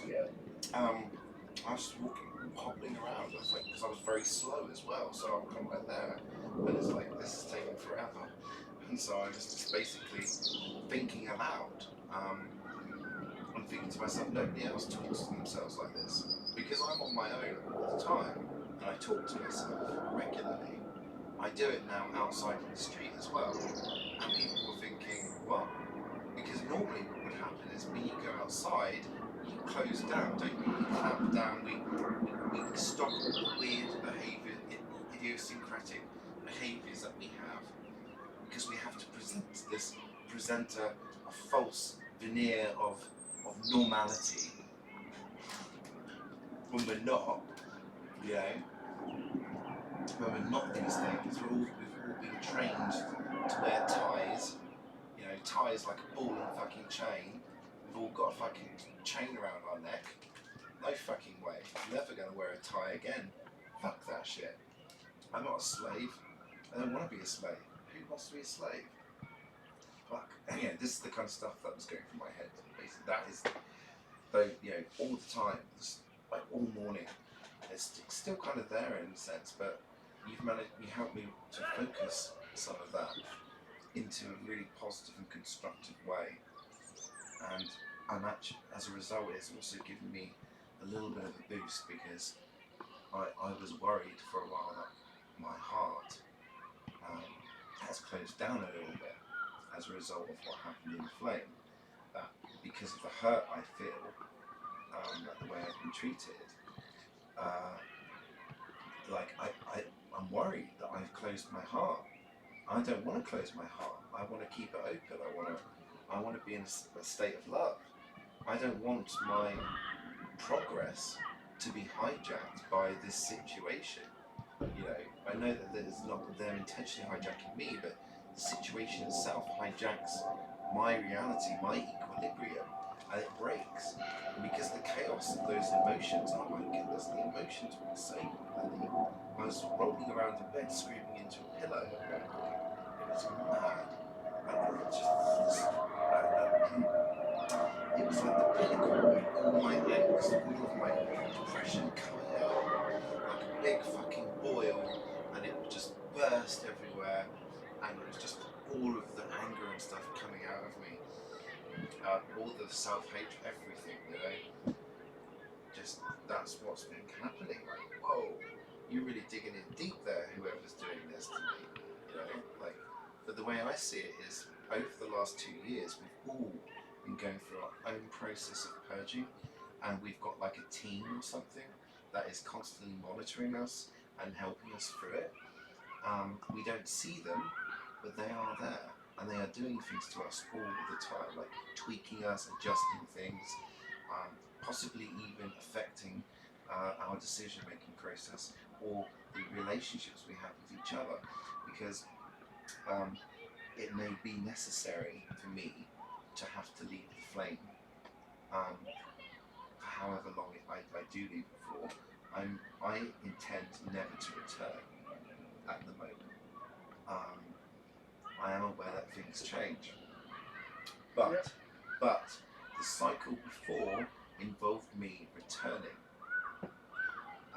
and so this time I need to not return. In fact, I need to now, after having a few days away from it, it's coming to me that I need to be running my this place, therapy. I need to be providing a space, in preparation for the future. Like you've got your show, I need a show for when cloud therapy. I need a place for when, if cloud therapy as an art project gets attention and people are interested in it, and also for this our own esoteric and occult processes and practices and pathways that we're going through. It's all part of that. So I know I need to do this. This is why I've left. This is now why I've left the flame. It makes sense to me now. I'm grateful for it. I'm keeping it small for the time being, keeping it to people I trust implicitly, or that I feel I have a strong connection or energetic bond with, even if it's not necessarily obvious. Right now, I know there are a few people that I don't know so well that I do have a connection with still somehow. I don't know why. I'm still a stranger. He's in Mexico. Never really met him before. But when we first spoke, he was like, fucking hell, I know you. I know you. Like I felt the same way with you, Lily, and the same way with Willie, and everybody else. You don't. It's crazy. I got the same feeling when Kimmy came in the room, and it was like, wow, her energy and your energy. It was like a reunion, a very quick reunion. Right. And the notes are almost like musical notes. And so, if you can sound them like musical notes, you can break people into 7 notes and a pause.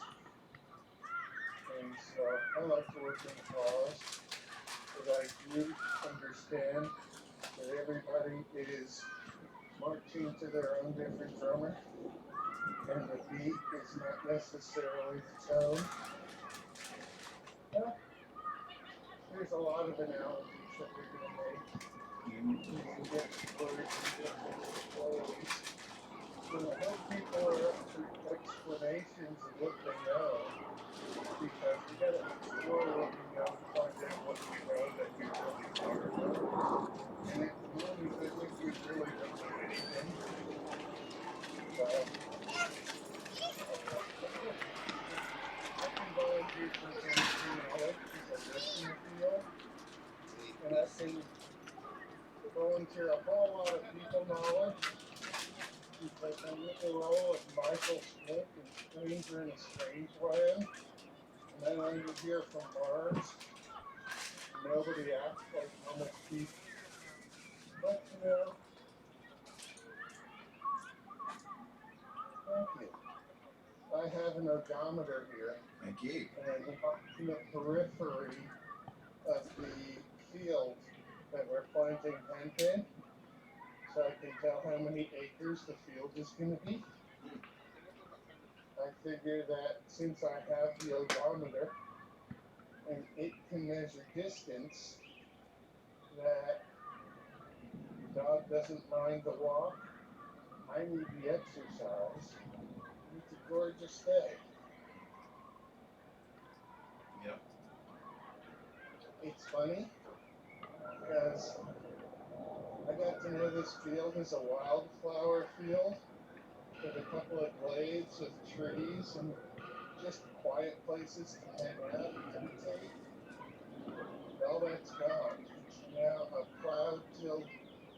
It's a cloud field that'll have to be graded once more, I think, when they plant it. But depending on whether they're going to fertilize and compost or what they're going to throw on top of it, next month should see planting of roughly 5 acres of hemp. And the sweet smell of marijuana every day, all the time, because hemp and marijuana smell the same. Ooh. But can you get high from that? I don't think you can. No, it's got CBDs. They're different strains of the same basic plant, but I'm going to grow my own plants over here anyway. This is incredible, actually. I'm going to be, I will be using your, wow. I should be signed up. I'll use your,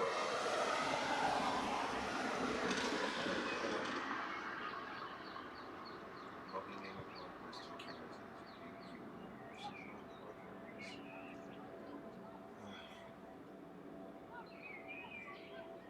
My posting key. I have no idea what's my posting key. Yeah, it's one of those things that the way Steam has now changed itself is that you have to go to your wallet, and there are several different keys in your wallet, and they now have separate functions and things that used to be all one password. Oh man, oh that's a pain in the ass. It is, but it's probably better in the long run. You'll need your password to get into your wallet, and then once you're in your wallet, you can write down or change the keys. Right, private posting key. Is that what I need then? Yeah. So it'll take about 15 minutes or so. Just because of the nature of the scheme keys is random letters that are capital sensitive. Oh. Okay, I'll post. Okay. Oh, update password. Okay. Right, there we go. Now I can re-steal it. Okay. If I try to re-steal it. Okay, I have finished my walk around the circumference. I wonder if I should turn things off. Yeah, I think I will turn it off. That way it won't still be tracking. But unfortunately, I'm in the middle of direct sunlight. You can't see a thing on the tablet.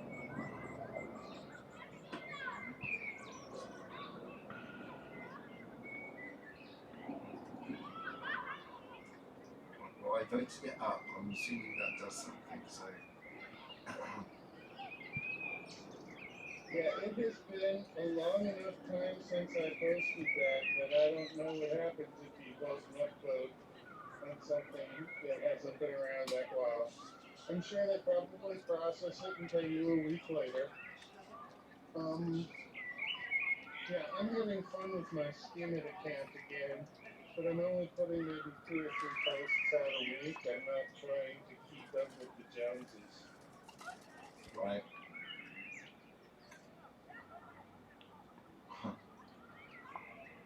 Yeah, I sure wish I could figure out what this program is telling me to do, but it's in direct sunlight and I can't see how to turn it off, and I want the number that's on it right where I'm standing now, because that completes the circle.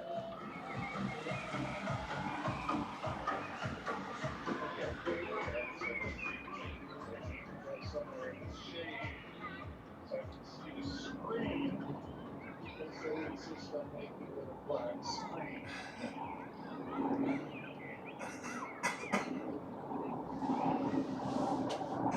What's the code for turning it off?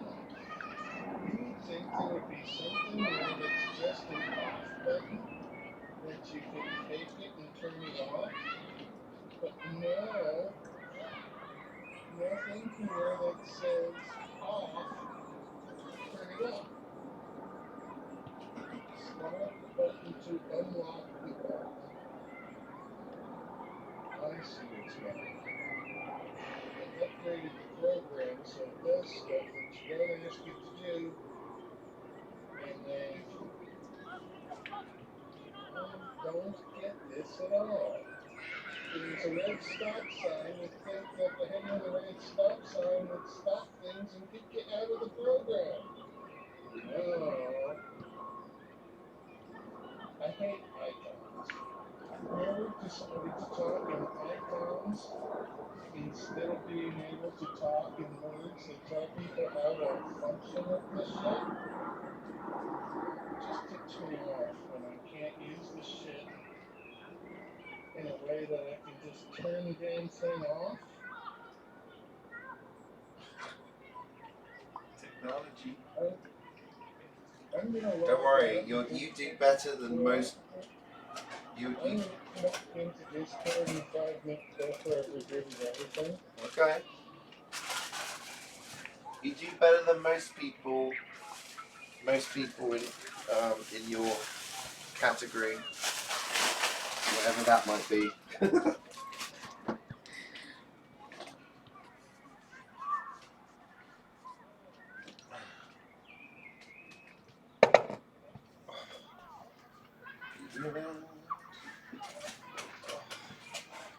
That's amazing. I'm gonna have to think about. So that's what I'm gonna do. I've got to think about writing this email and presenting the idea of cloud therapy in such a way that he may actually want to use it as part of his film thing. I've been meaning to do it for a while. That's where I want to go with it. I want to take it into the gallery or some public space maybe, or even a private space within a public space, like a booth. Headphones, video, a personal private experience. Because that's how it is, that's how cloud therapy is. It can work as a booth, or it can work, or it might work. It can work as a giant installation, just a big screen in a room, and people come and look at it. I can set down, you can set down something that people can sit on. Fuck me, man, it's so simple, but I've done it. You know, no one else has. I did it. I was the one that put them together. I did it. I think there is. You know what? I think there may be a bone or something here. Hello. I think I am going to have to go to the doctors tomorrow. You know, Lenny. I don't know. I don't know if Willie's there. But even though it is calming down, it's something to be a little bit concerned about. Because if it crops it, I'm looking for my ankle. I can't find my ankle because of the swelling.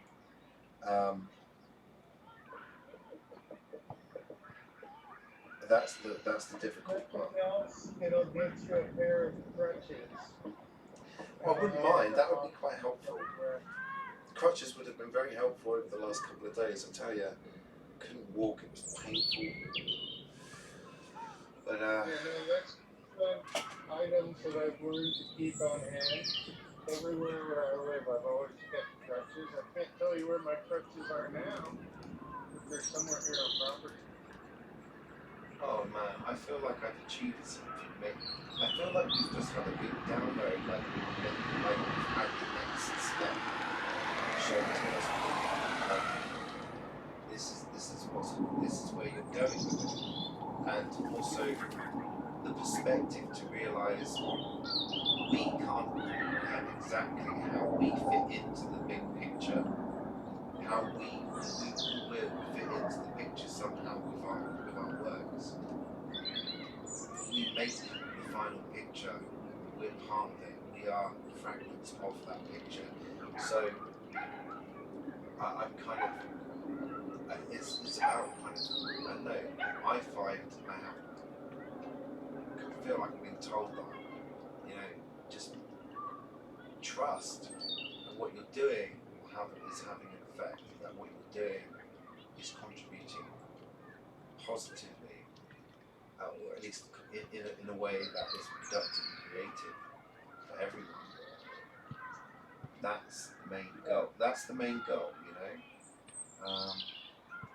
Yeah, the validation will come in later. Don't worry about getting validated now. Just do what you do because you're the one who does it. Oh man, I'm not even bothered about the validation. I'm more bothered about where is this going?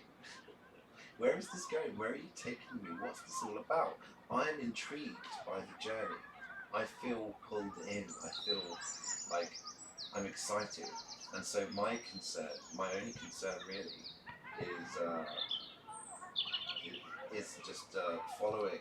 Keep following it. You know, keep going. Don't lose track of it. Just keep doing it.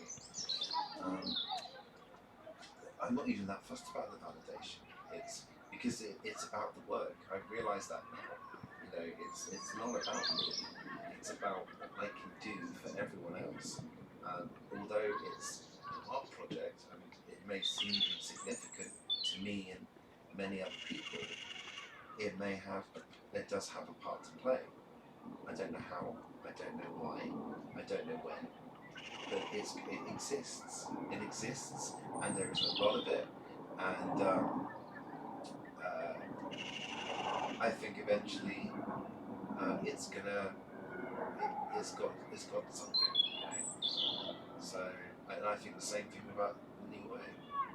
That's how I feel. I feel like we are doing what they want us to do, whoever they are, and that is, we are literally using our creative powers as reality manifestors to do our projects. And they're so very different, but ultimately the goal, the essence of them both is the same. Service to others, service to all, including the self, including everyone. That's the thing to bear in mind, and that's what I've got to bear in mind, because I'm the one that loses perspective on a regular basis, and I get depressed, and I get angry, and I get anxious, and sometimes I get unstable. But that is not a reason to turn around to somebody and say, yeah, we consider you less than us. Because I'm able to handle it most of the time, but recently it's been fucking crazy. Like, they've turned up the heat. Like, I had all those people, like, I see in Daza attacking me. It's like, whoa.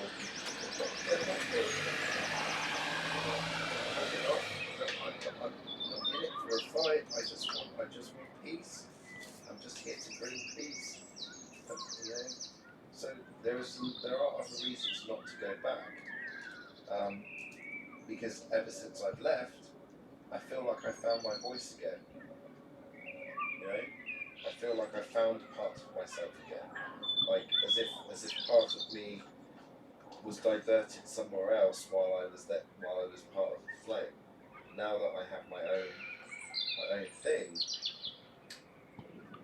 it's like, well, this is my energy now. This is where I want to put my energy, and you know, you're welcome to come by and contribute to it and be part of it whenever you like.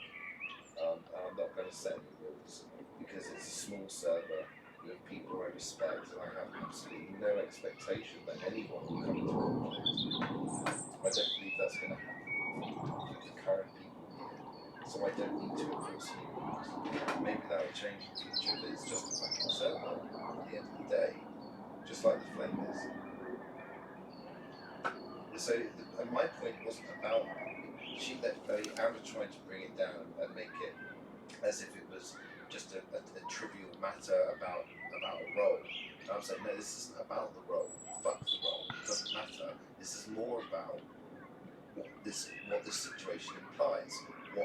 How you perceive other people, particularly in this instance myself, and how certain people value them. So your decision-making process is based on some kind of thing that I'm not privy to, and therefore it doesn't make sense that I'm then basically demoted and kind of lectured to as if I was a naughty child. So I'm like, what the fuck? What's this all about? What have I done to be treated like this? You know, like as if I'm the problem person. So I thought, well, I don't need this. It doesn't make sense to be treated that way. It seems like you guys are creating an unnecessary drama.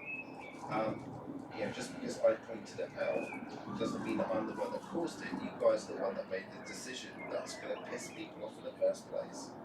A very unfair decision at that.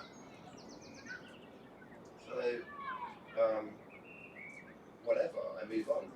I move forward. And I realise now that it was necessary because I don't think I would have had this conversation with you if I hadn't. I don't think we would have discussed these ideas, which for me in particular are extremely important for the future, I think, and part of my process now. And I think it's important. I think it's got a lot of potential.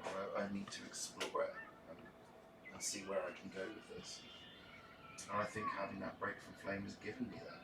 Has made me realise what my purpose is. My purpose is to continue cloud therapy and keep projecting those light codes, keep projecting those signals. It's there for a reason. It's being created for a reason. We look at it, we don't know what it means, but our souls might do. These are the codes that we don't understand, that we may never understand. So, fuck it. I'm presenting something that can help. I honestly believe that, through watching it myself and the interactivity and the downloads and information you get from observing it, the sky, is amazing. If you do it for long enough and you're patient, and I want to try and convey that to people. Even if it's just through the wow factor of the symmetry and the shapes. That is the beginning of the book. You just have to see a few pairs of eyes just randomly occurring in the sky, and it's going to freak the fuck out of them. But it's also going to present to them the new reality. The reality where the sky is watching you. The reality where you're in a zoo. The reality where we are pets. We can look at it that way, or we could look at it in the way that we are organisms that have jobs to do within a larger organism. Like we are the equivalent of red blood cells, or that kind of thing. So, and whether or not our actions and activities in relation to the world we're living in affects the world we're living in. So if we're going to throw rubbish around, be careless about the environment, then we're going to end up living in an environment like that. So, pretty obvious shit, really, isn't it? But,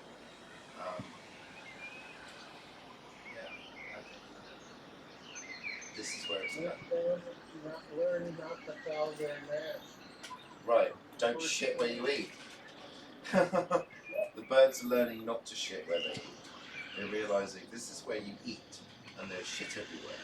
Why is that? You haven't learned that this is where you need to eat.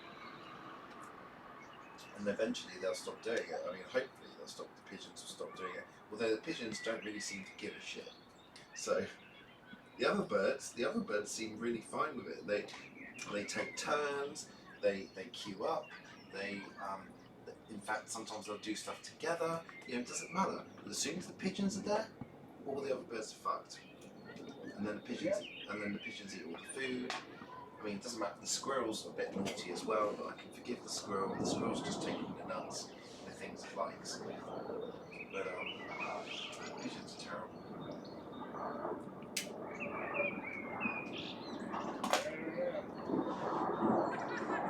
So much.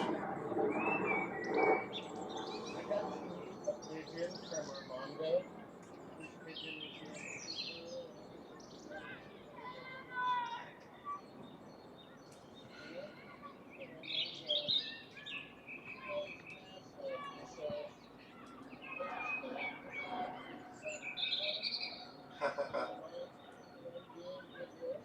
Insect form.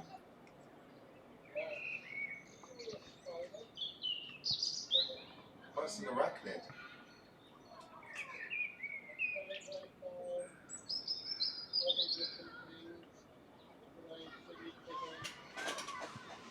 Oh, the spider.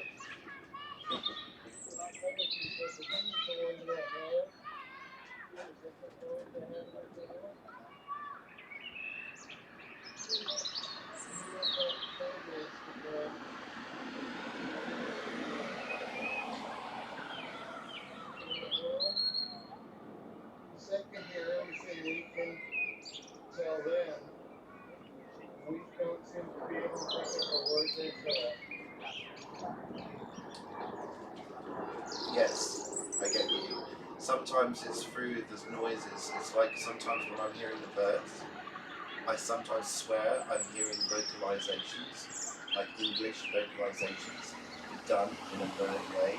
So it's really squeaky and stuff. So there's almost like there are syllables being said at a pitch which is too high for me to hear. But the only times the bits that I do hear is when the syllables are lower. So it's like they talk, but then there's like a voice attached to the chirping, you know. But it's too fast. It's too fast and it's not clear enough, and so it's really difficult to hear. It does feel like this bird, in particular, Willy Woo, is talking to me a lot. Willy Woo. See, he just did it. It literally just copied me and then it laughed. I love you.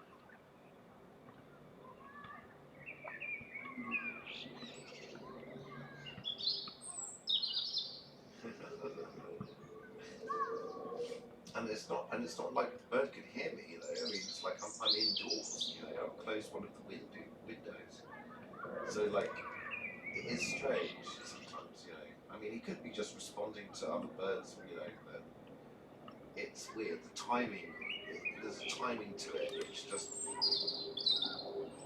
it's almost like it's a little fairy as a bird, and the fairy's talking through the bird.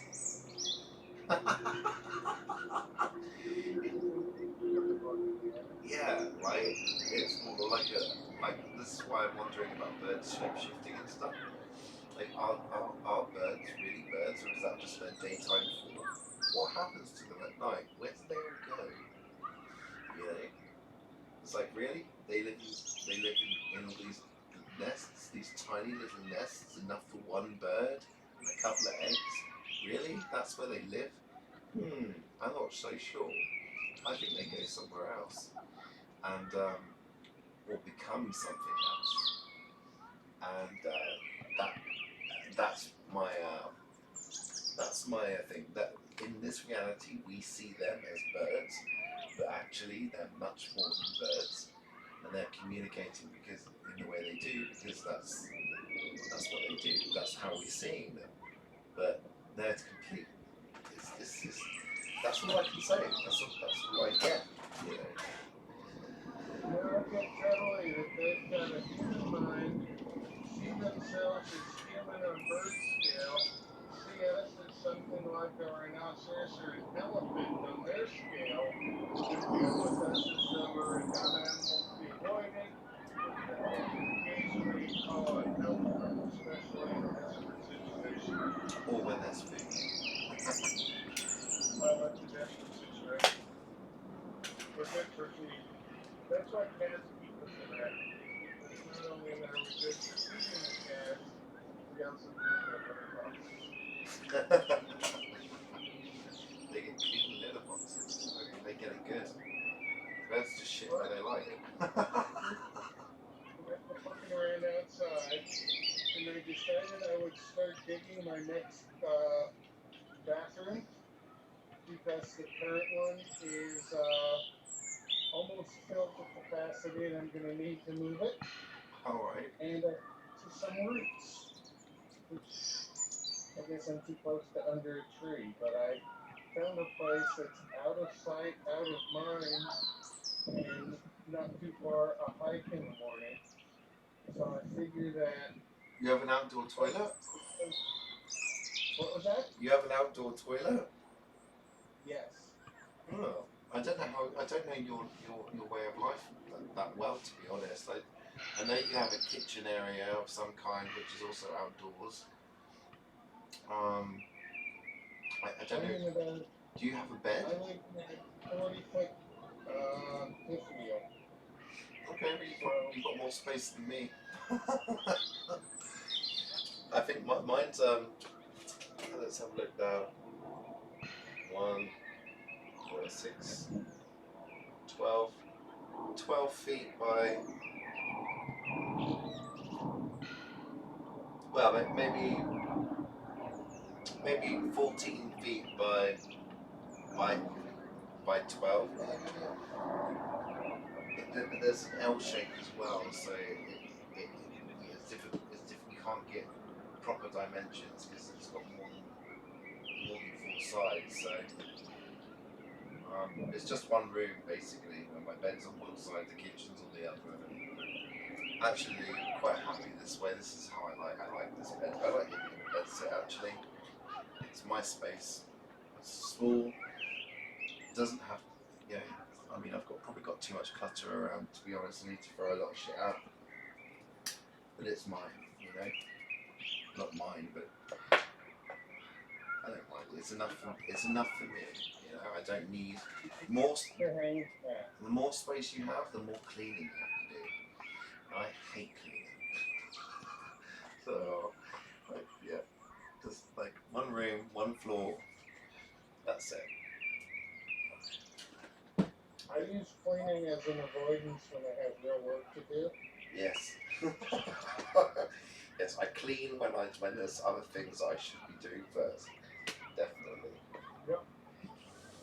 Because I can always justify cleaning ahead of anything. But I also have figured out how to use time.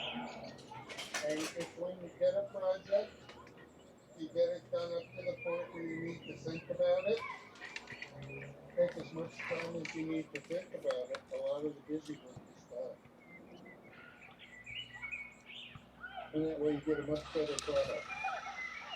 Whereas if you wait until your deadline and then you just start, you only have the thinking time to ruminate on it. Right. I'm thinking about if I put the food out tonight, the birds will get it before the pigeons. What that means moving going downstairs while the foot's still fun. It's just the fact that the magpie decided to go over to it and it called out and it sounded pretty upset with me. It was like, come on mate, you haven't fucking, I want some clean water here and some food. Where's my clean water and food? Huh? Where is it? That's what I got from her. You know, she's a bit pissed off that I haven't done anything and I'm like, I feel really guilty because I can't really move. You know, it's like, and that little trip to the shop fucking knocked me for six, to be quite honest.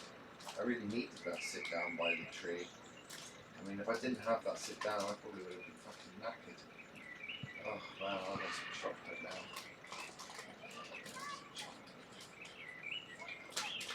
Being very naughty.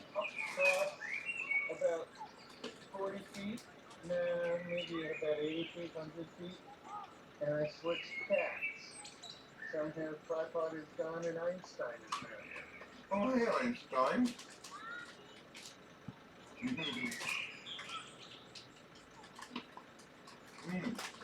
What kind of mood is he in? Seems to be in a happy mood, but he wanted me to pay attention to him by climbing up my leg with claws. He wants to play. I got that. I got a feeling of happy, jolly energy, a desire to play. Yeah. He's galloping. I'm going to sit down underneath the bear tree.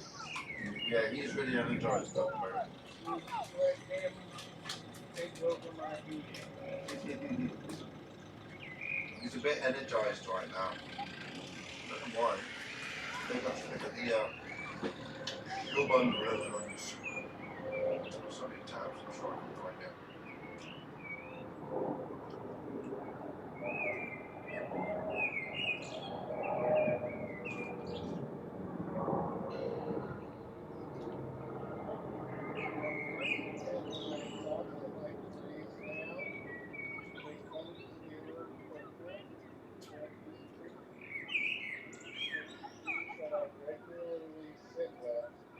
Definitely can feel my presence on the way. Sort of like when you go out and your dog is home. You know, it's 10 minutes before you're going to be home. If you're going to be home in 10 minutes. Oh wow. There was a burst today.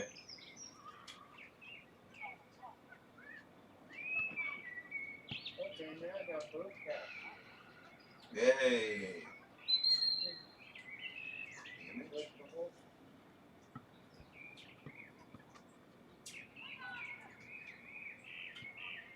me. There you go. So that was last night, so there's more. That's only till 3 o'clock. Wow. But that would explain it. That would be around the time when you and me started talking. Wow. That was around the time you and me started talking, Lenny. Oh, okay. Maybe it was giving us a time start. I think it was. Oh, wow. So we need to time it.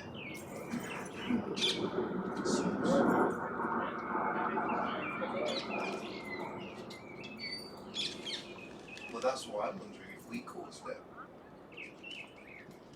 Yep.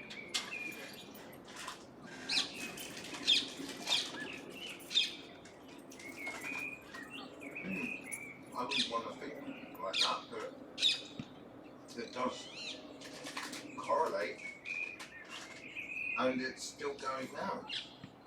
We've just had it. Oh, hang on, that was ages ago. Let me take. Okay, 7 o'clock now. Yep, that would have been our time then.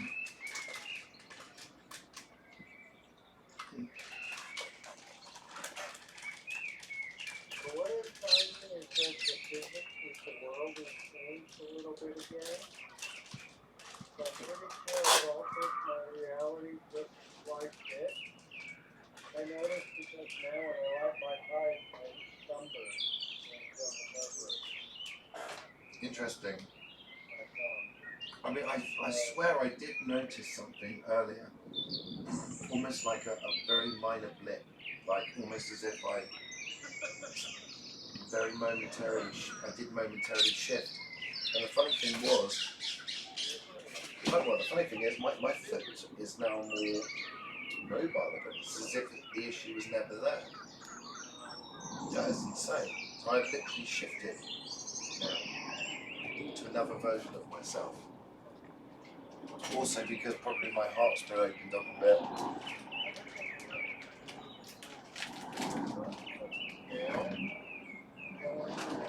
Decision to make. You make both decisions. So if it's left or right, you go left and you go right. And one's the major path, one's the minor path. The one you actually chose where your consciousness goes becomes the major path.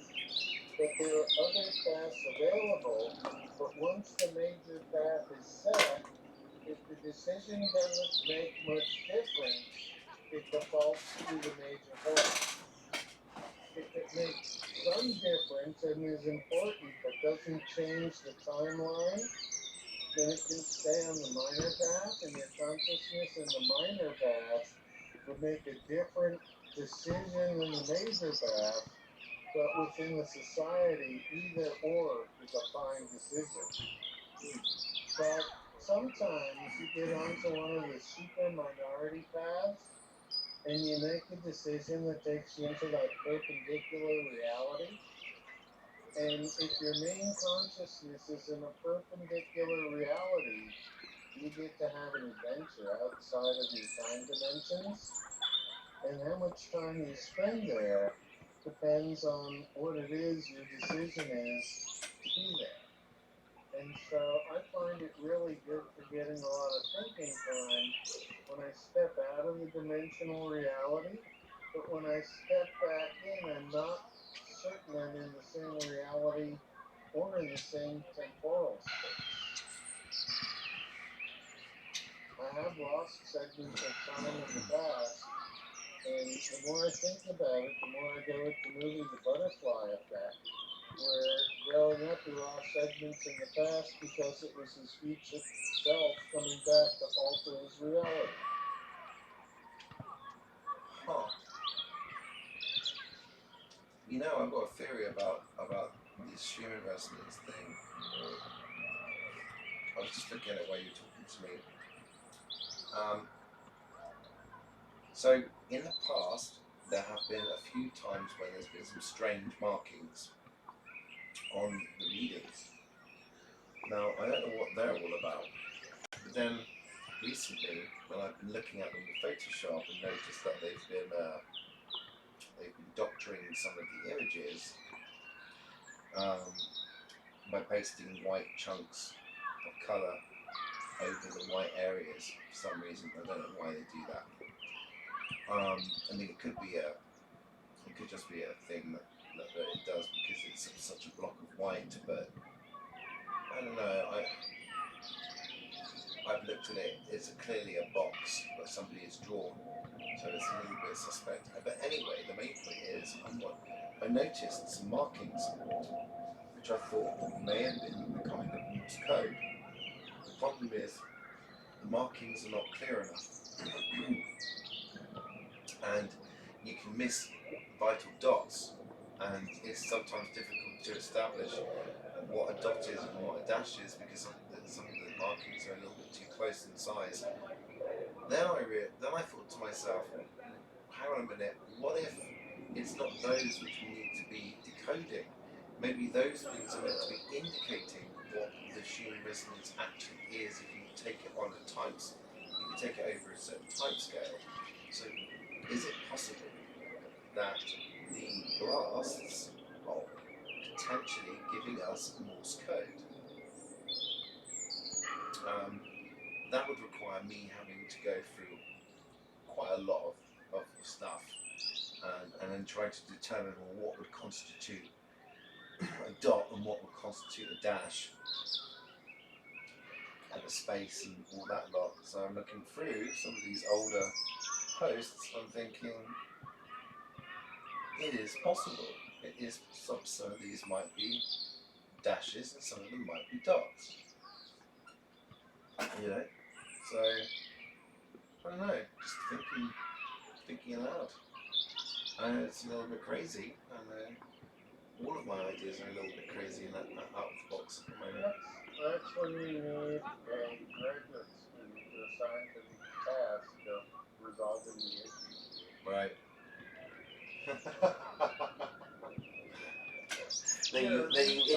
So you influence the work of a graduate student in order to get them to do the work, and then you can have the data. That's the way university works. And they go off. Right. And then your work continues. Type of thing. That's how I'm guessing that's how a lot of the science universities work. I think it may be the same thing in the art one too, because it's like they will do the artwork, but the artwork will stay in the university particularly if it's costing money or whatever. It's a good thing. Yes. The significance of what you can do as a graduate student and then when you go get a job, get owned by your corporation. So they actually cut self-interest out of the whole game, which is part of the reason I don't work in anymore.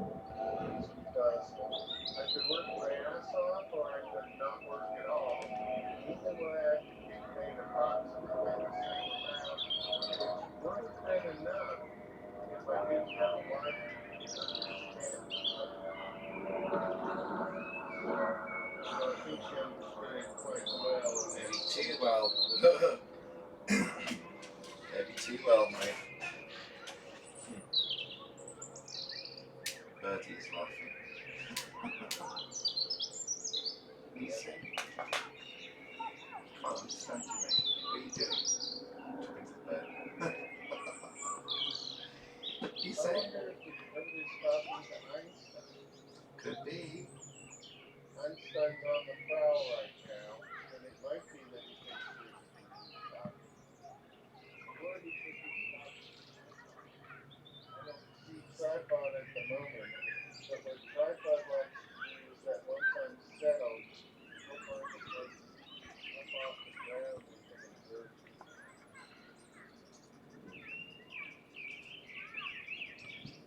But right now, only one tree is left in blossom.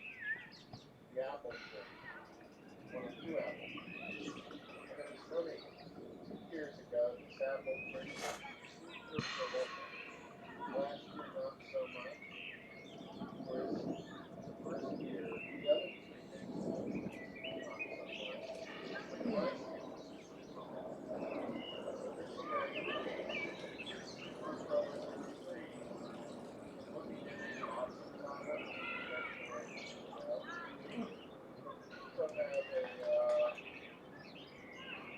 you doing something different this time? Are you being more attentive? Well, Because you have a radio show and you refer to your environment often. You make reference to it. You're even doing it now. And before that, you weren't around, you didn't have conversations, you didn't have a radio show, you didn't get to talk about it, you didn't get to even mention aspects of your reality. Now you are. It's almost as if it's like never-ending story. You're giving life to your world. well, yeah, the radio show is not my reality. It's what I created to have an outlet for character acting that I wanted to develop my skills at different things within the genre of acting to be able to more effectively reach an audience when I get out there.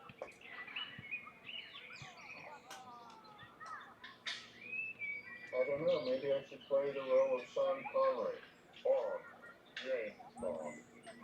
But I'm not British, I can't play that role. You're Scottish anyway.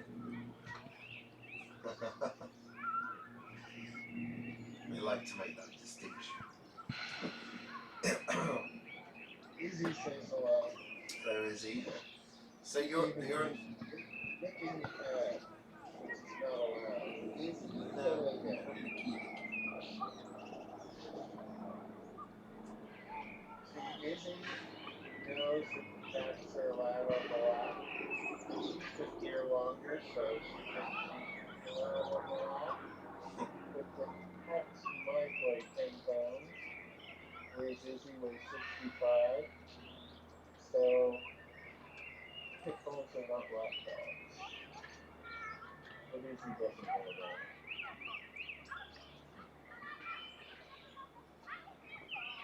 She tries whenever she can.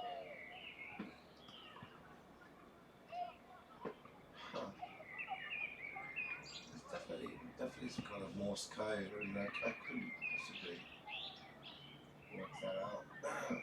Although, thinking about it, Morse code does have those lines going all the way along. So maybe two dots next to each other would denote a dash. Like that one there. So that would be a line, then dot, dash, dot. Or would it be dot, dot, dot, dot, line? Is it a counter or a timer or is it expecting different It's it looks from what I'm looking at from the end of April. There's two bars that go all the way along from bottom to top vertically, and you can get that in Morse code. I don't know what it denotes, but you can put that there, the line. I think it's a line break of some kind. I'm not sure exactly what it's meant to refer to, but and you get these other things. I think these individual ones are dots. Perhaps dot, dot, dot, dot, dot, dash, dot, dash. Maybe a double dash there.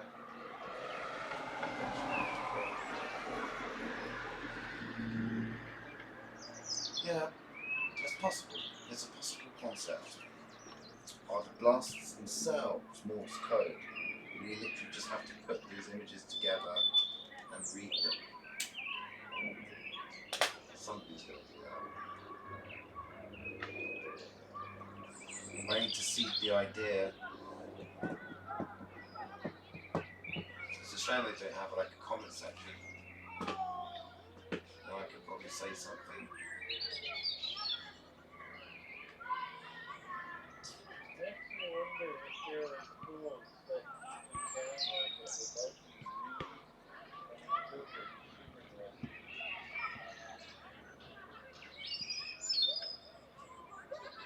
Well,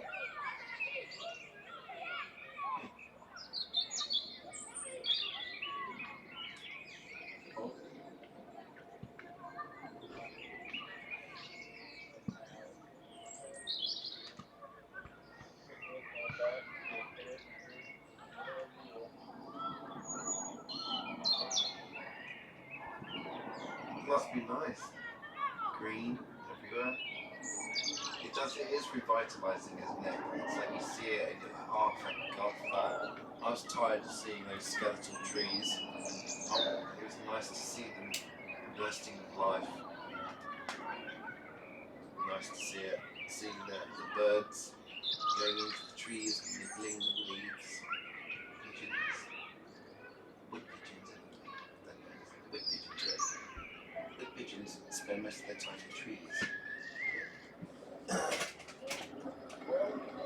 Fourth quarter, I expect to have some baby beef. Because mom's been sitting for about 3.5 weeks. I didn't mark exactly when she started, but we're getting to the point where I'm sure she's over halfway. I'm feeling so guilty. Little ones running around.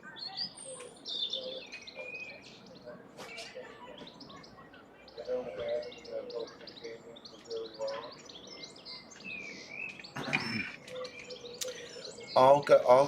I'll put some. I'll do the food and the water tomorrow. I mean, the one thing that I did find out, which was a little bit upsetting, was that the pond, the pond area, they've got a little pond area in their wildlife reserve or something, but it's really low on water. Really low. It's almost dry. That's what the birds are using to clean themselves and stuff. The best thing for them, really. So maybe you do want to get a small bucket, be a mobile bird bath, and take it out with you and let them splash around in clean water. Right. I might actually just buy one. Yep. Amazon. Okay. Bird bath. Well, if I've got a bird feeding station, I might as well get a bird bath. Yep.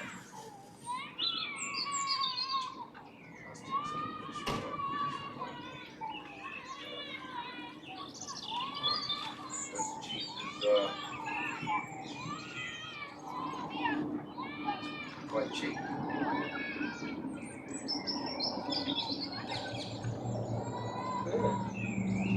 Bronze. Tripod here, he wants to know if you can have birds for dinner. Silly tripod. He laid down right on top of my bowl, so when I reached for the bowl, he sprang up like I was offending him by reaching under his belly. But he's a really good kitty. Quite a bit smaller than Einstein, even though they're full brothers. Definitely personality difference between the two.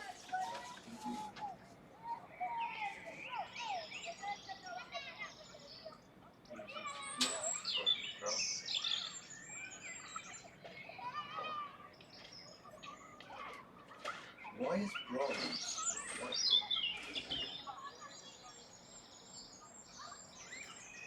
Huh.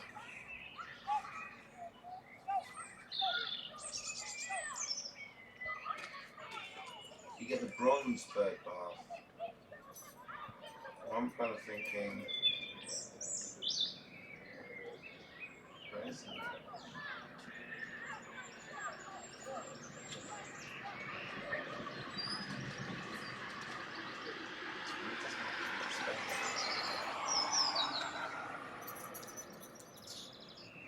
I was kind of thinking that bronze might be better. I just want some resin. Shallow dish. That means if you get something bronze and you leave it out there for the birds, somebody will pick it up and take it. Whereas if you're carrying it back and forth, it could be a hassle. So if you're going to buy something cheap, just expect folks to take it and buy something cheap. Yeah, I think maybe I'll buy something cheap initially. See what happens. Yeah, the minute you leave something in public and somebody sees a value to it, it disappears. people seem to think that because it's unattended, it means it's unowned. And that's a silly thing. Well, it's in the garden. The garden is walled, and it's in what I've done is the area in which the bird station is. It's quite it's almost like a designated area now. So it's just a case of keeping an eye on it and antibiotic. You should dispatch within 1 to 2 months. Put it out there and don't be attached to it. Maybe if they're cheap enough, buy 2 so that the first time it disappears, you can just replace it. I think it would be okay. I don't think there's going to be a need to one size plus the bird part easier I always think out the best possible alternative. Oh my gosh! And the least possible Oh my alternative. gosh! Oh my gosh! I just had a great tip on my window. It literally flew onto my window. Oh my god! You want me to feed you, don't you? I'm so sorry. Well, my foot's feeling a bit better. I could come down, I suppose, but it'll be a bit of a hassle. That's all. What I can do is I can put some food in the feeder, put some fresh water down. I'll have to clean it out a little bit more mobile. I hope it's not too dirty. That's what I'll do. Fuck it, why not? I can put my earphones in. Birds are hungry, they're coming to my bloody window for goodness sake. That's saying, yeah, that's a sign, right? Take good care of your ankle as you go. Don't try and push yourself too hard. But take care of the birds, and I'll catch up with you later. Alright, mate. Sure thing. Thank you for a wonderful conversation. It's been really It's been. Oh, it's helped put a few pieces of the puzzle together, and I think, thank you.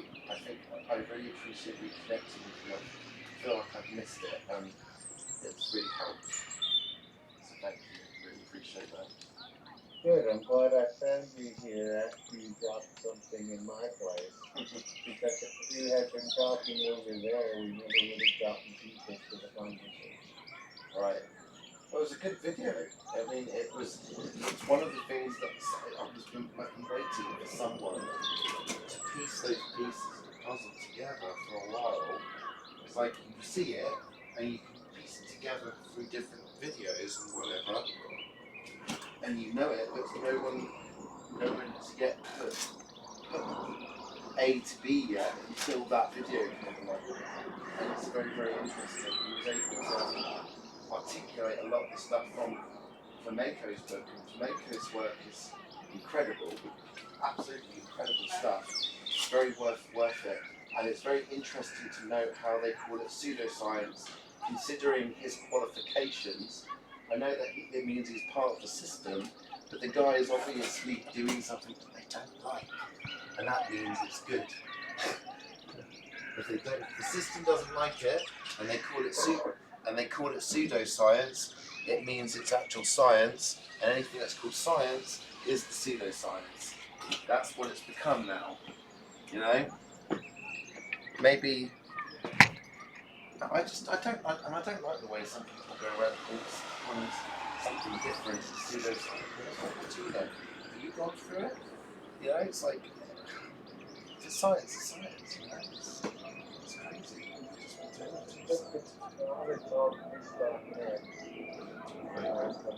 Said I'd like to correct that you can't attach certain concepts.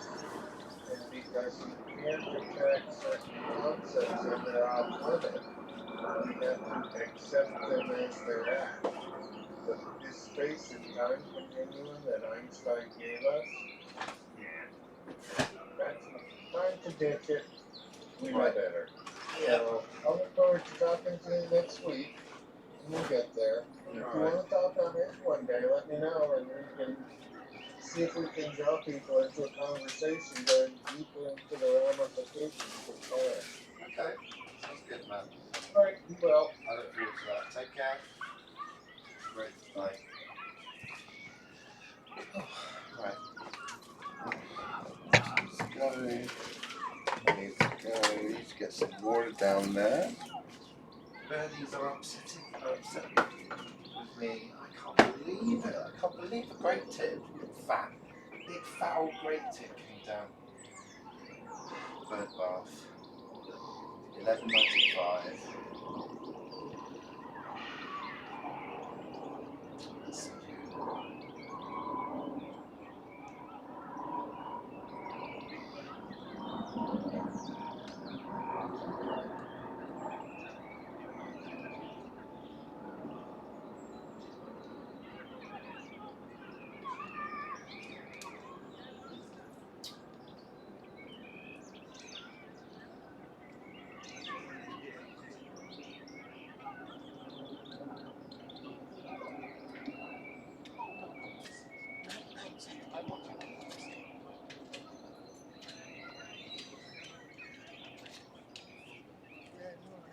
Wow, that's lovely.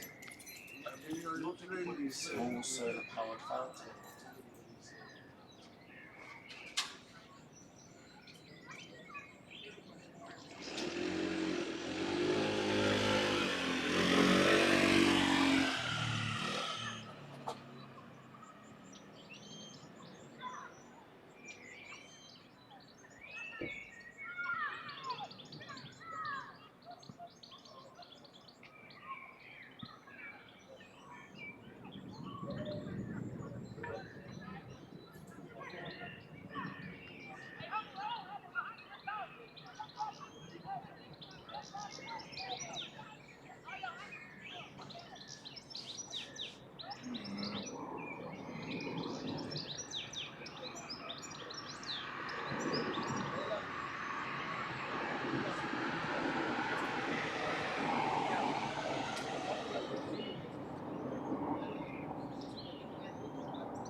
tiny bloody thing here.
Coming.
That wasn't what I posted.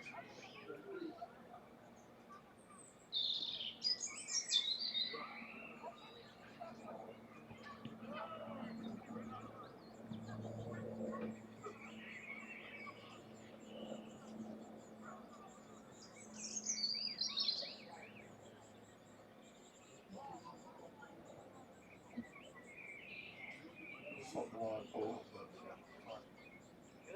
we're done. Bird bath bought. Don't tell me I don't treat you.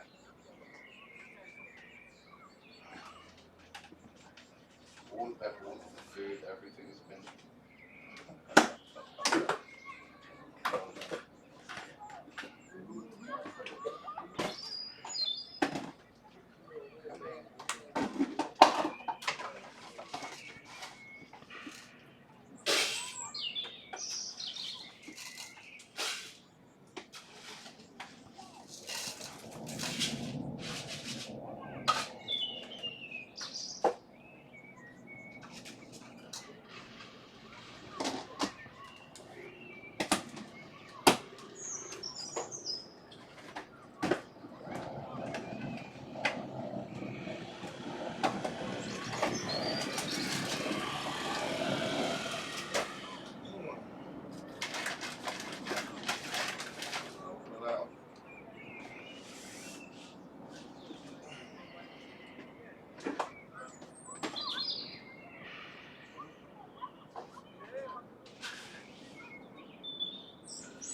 rate it really.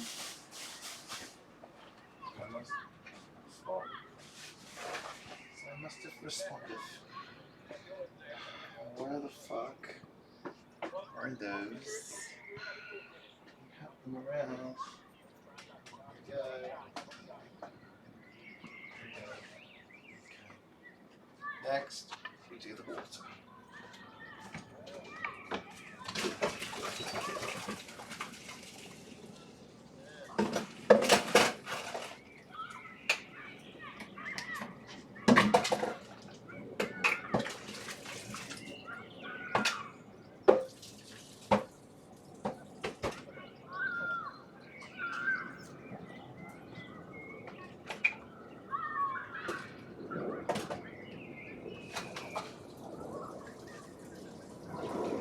Right, this is the one to clean.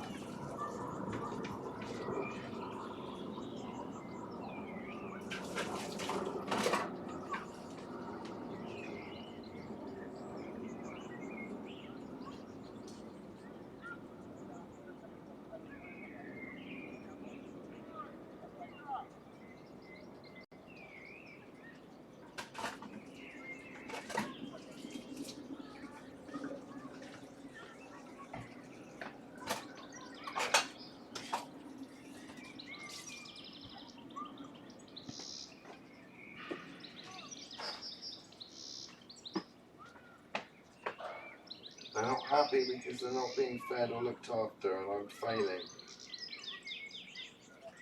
I'm not looking after them properly, and they're upset with me, and they deserve to be upset with me. You know? I want water. I'm going to give them water. I'm just trying to work out how.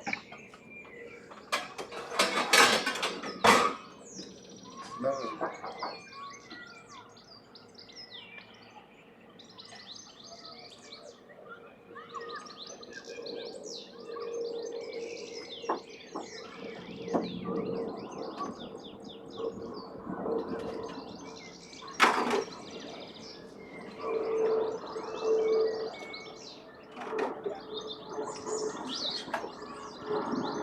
Hurry.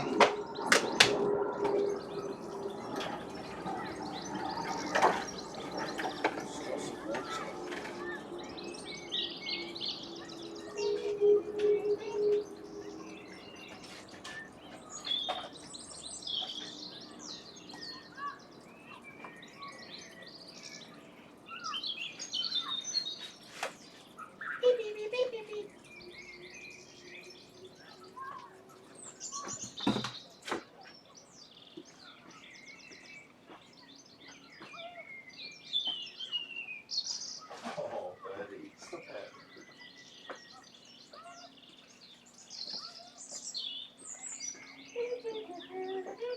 Oh.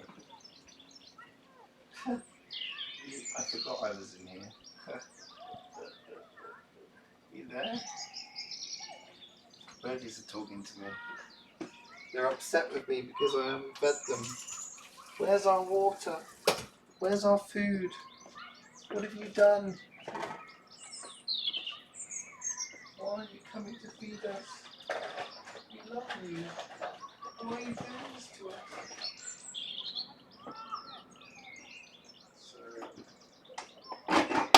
that's what we need. Refill all of them. 4, 4, 2 more. That's it. I am pretty much out of all my bloody food. I'm going. I'm going to order loads of more stuff.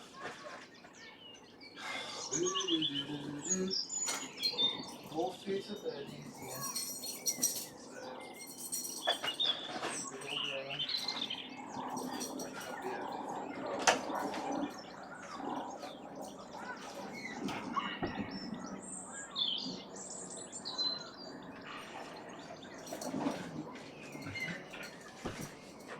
I'll take photographs so you can see. Apparently my battery is sufficiently charged. Whatever. See you in a minute, mate.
Smells of onions, yo. Oh shit. Oh, look at that. Oh, what are you there?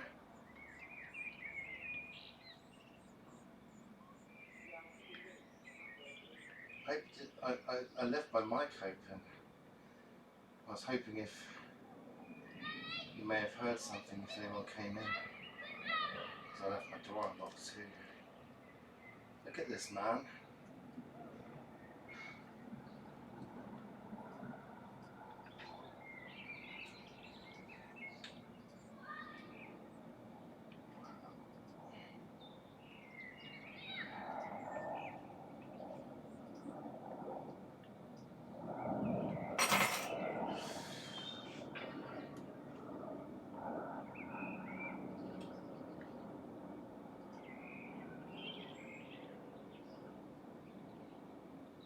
That's not our sky, is it?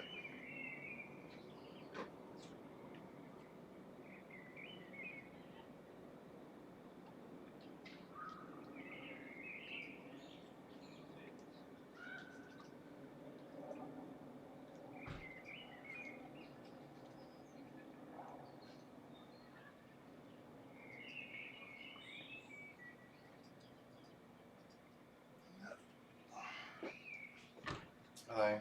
I got visited by my group tip. Came back again. What a beautiful experience. Yay. Hey, hey, hey. Hey, hey, hey. Okay. I feel the birds when I can't be bothered. Cut my mouth on a flaky bird cage. Now it's garbage my mouth out. Otherwise I could get AIDS or something like that. I have no idea.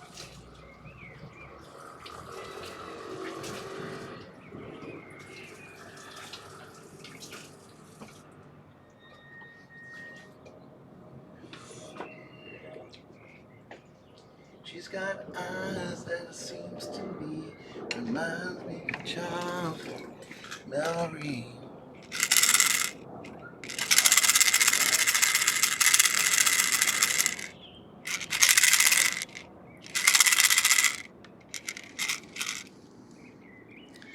Let's see if Magpie responds.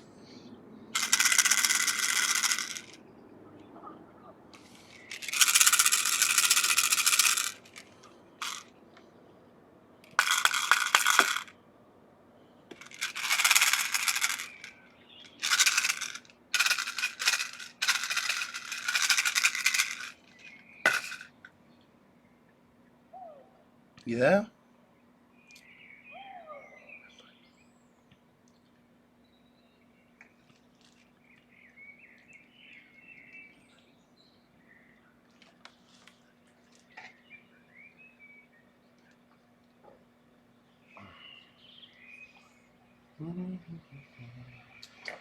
What do I do with a broken plate? It could be that that broken plate may actually come in handy.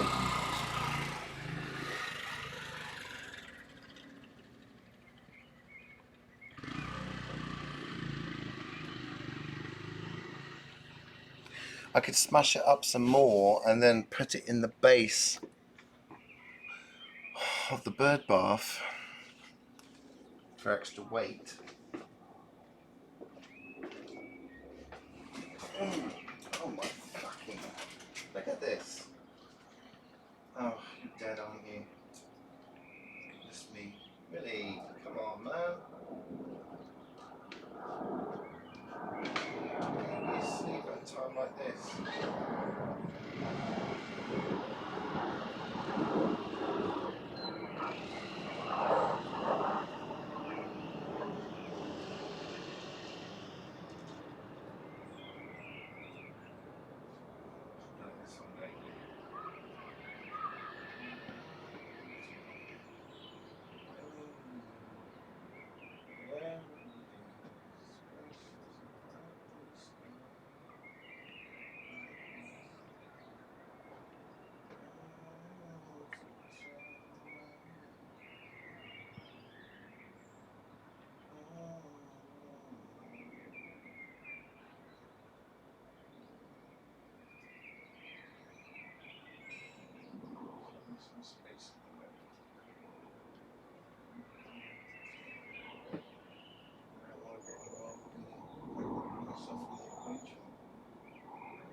channel it into my creativity. It's wasteful otherwise.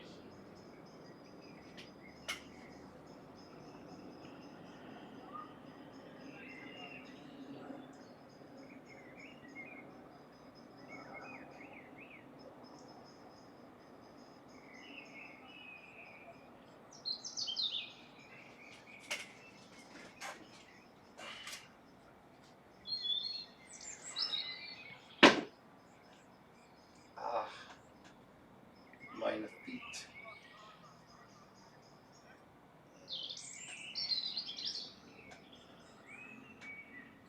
That's ridiculous.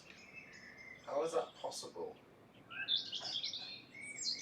I don't even know where my bloody ankle is because the swelling is so big.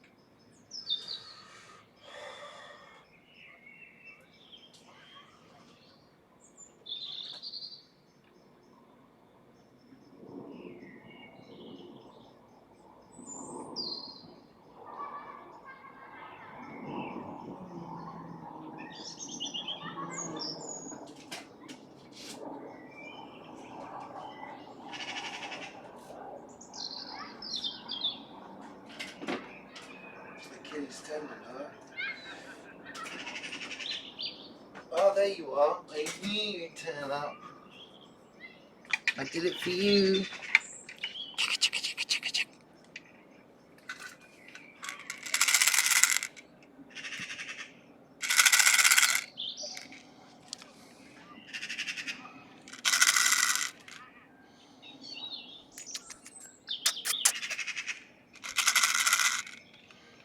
Hello.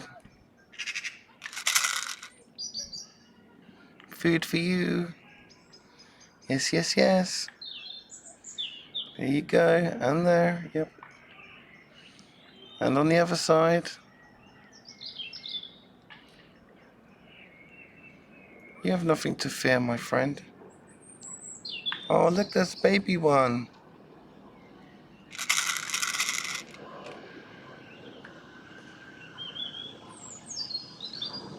She's up there, mate.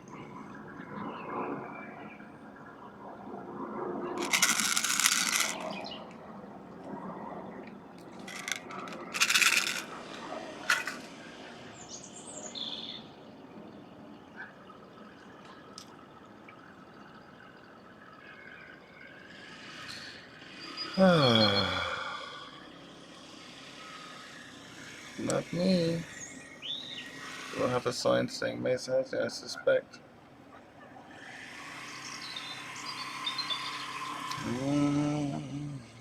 Well, I didn't order anything, but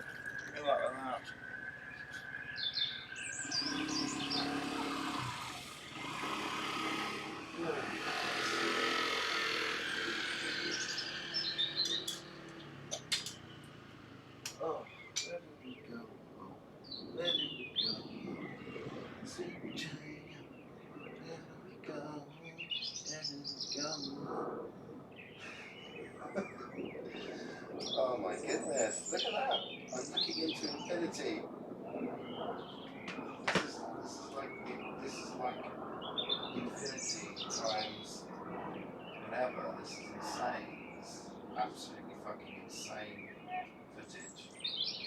It's so beautiful. It's like a dark vortex. It's just incredible. It's like a big old vortex. You have to bring the camera up, but it's not a bad thing to do actually in this instance. There's a lot of detail that gets missed if it's not. Wow.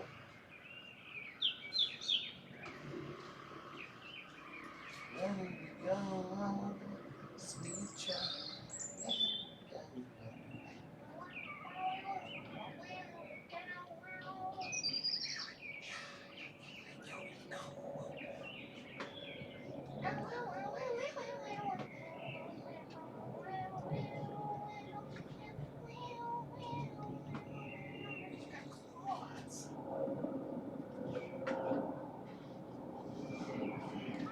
Okay. Well, Willie, it's just you Cat sent me a message. I'm not sure if I want to watch it or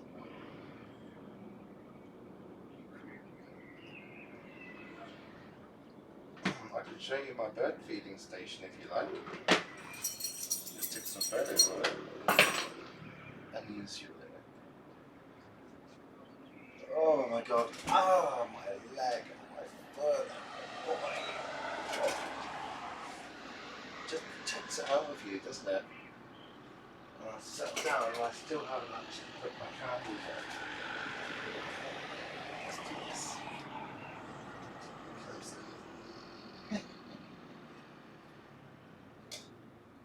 Think I'm joking? Right.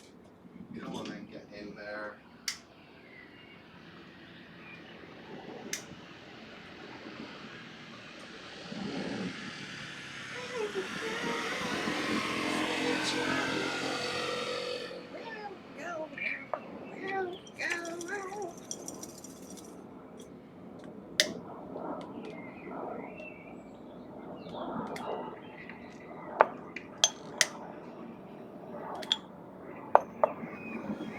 Okay.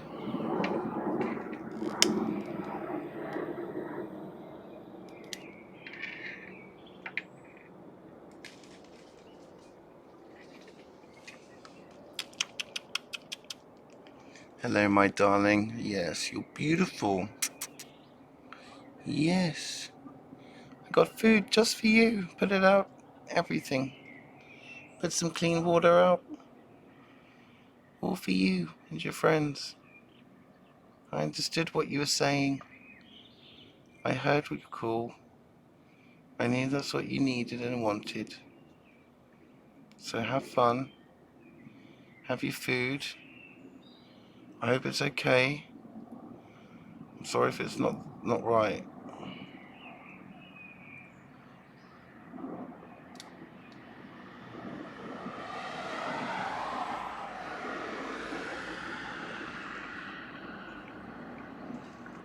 Well, there's the other one.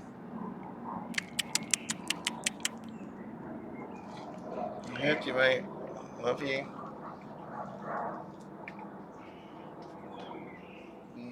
Connect. Not only that, I also get bird cable.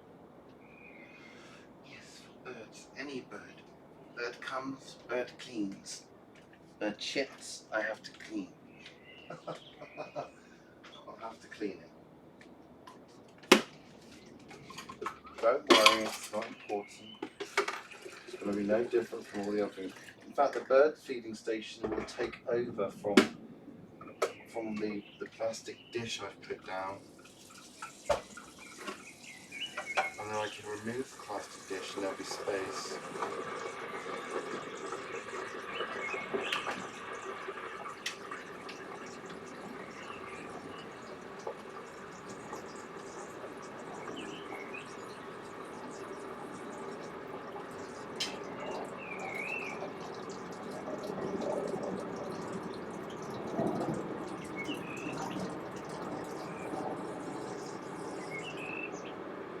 I ordered a bird feeding station. Bird bath. Bird bath for my friend. My lovely friends. Wonderful friends.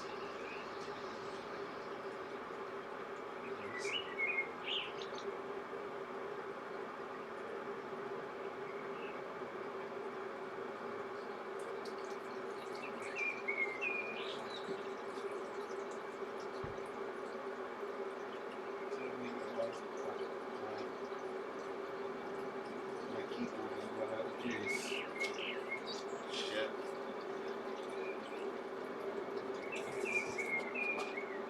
A method of communication has run out of juice. What's the spiritual meaning behind that? Battery's running out. Means maybe I need to rest, perhaps. Considering how much exercise I've actually given myself today, and I've also got a fucked foot. Yay, like, yay. The ratio of exercise to illness has been exceeded. You know, the amount of work, the amount of stuff you can feasibly do as an ill person. Like what you're physically capable of. I'm physically capable of just about getting down the stairs and feeding the birds today. That's quite a lot considering actually. Maybe a lot of people wouldn't think that that was much in terms of activity, but for me that's quite a lot. Because I keep my activity to a minimum. I'm going to have a cup of tea now. Gosh, I wish I had some more friends to speak to. They all seem dead like Willie.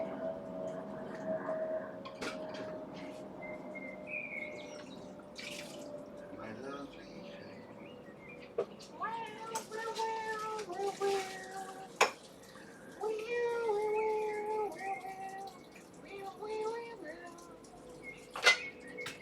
I'm not returning to the flame unless they actually let me in as a full cool member from the beginning. If they don't, that's it, over. Yes, I do expect them to make exemption for me because they should have given it to me when I returned the last time. And the only reason I left before was because of fucking Icy. I'm sick of that fucker. And they should have done something about it sooner. But, saying that, I don't actually want to go back. I don't want to be part of that energy anymore. The flame is over as far as I'm concerned. I need to move on. Fire is no longer part of myself. Water and fire make air, so I am now up in the clouds. That's where I was. That's where I'll always be. That's my place. One day I'll be there again.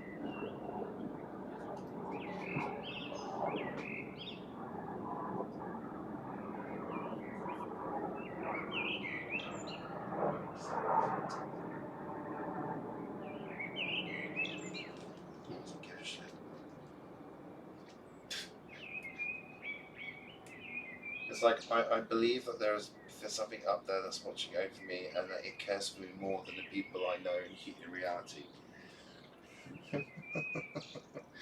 that they actually care for me more and that they can actually help me more than any other human that's ever helped us.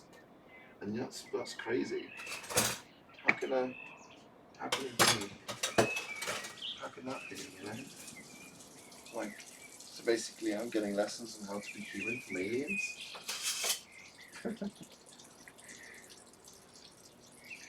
May as well. I don't seem to be doing the best job of it myself, and I am human. It's like, didn't do very well on the making friends thing. I can understand why Magpie was a little bit scared of being out. It's getting dark. The birds stop. The birds are singing the evening song. And soon they'll stop for the night. Except the blackbird. The blackbird will just keep going on and on and on. And eventually it will stop maybe 2 hours later. But then it will also be the first thing that wakes up and starts doing it again. I think the blackbird maybe has like 4 hours of rest. That's it. The blackbird is probably quiet for 4 hours a day and that's it. The rest of the time it's just blabbering like crazy. Maybe that's why I'm a blackbird. That's why I probably have an affinity with blackbirds. Fortunately I saw some feathers and blood. I think it must have been a pigeon. Looks like it pecked a cat. An animal caught the pigeon. It must have been a cat or something. The first time. Upsets me a little bit. Seeing that. I'm not sure what to do. As long as it's not my fucking magpie, I'll be okay. I'm a little bit worried that the cat may have one of my magpie friends. Just talking shit.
skies they're not expecting.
E, S-E-C,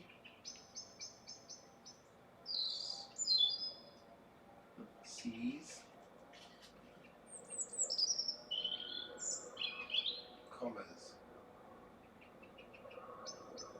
apostrophes,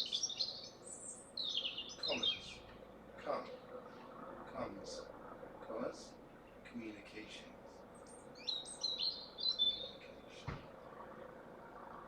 speech, speak,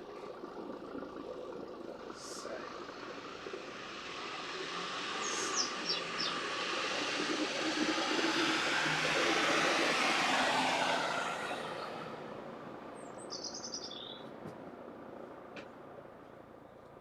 speak, that doesn't make sense.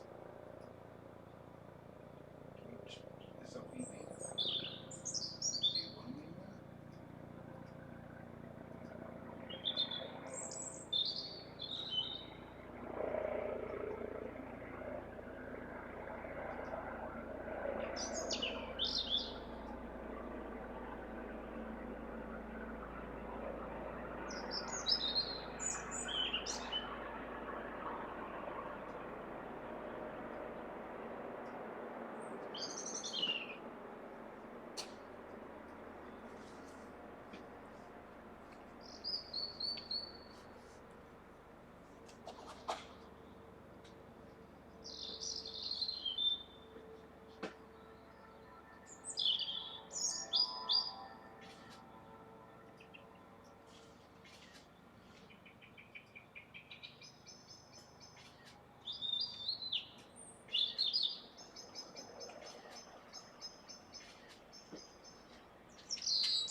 Oh wow. It's creating something. I've never seen anything like this.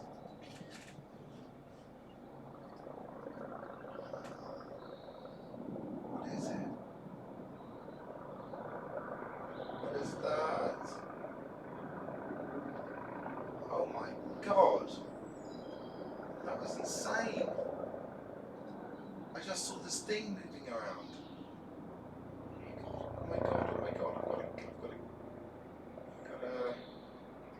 I've got a life, got a clip that.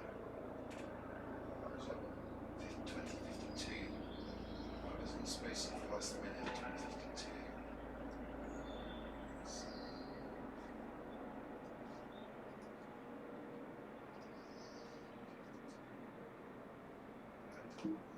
That is not the time. That is not the time. Not 2018.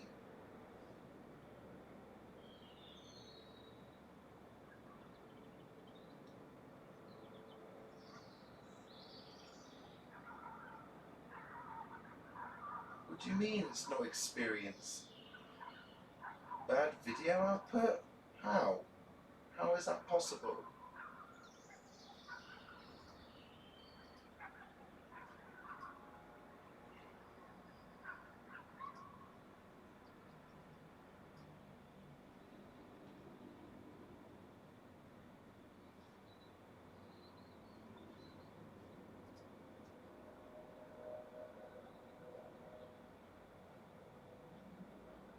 You fuck.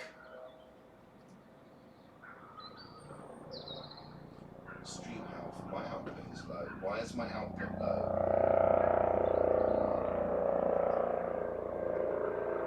So you're telling me that my fucking output's not working, right? Should be. Why wouldn't it be? Why is my stream not working? Is it working? YouTube channel? Are they fooling me?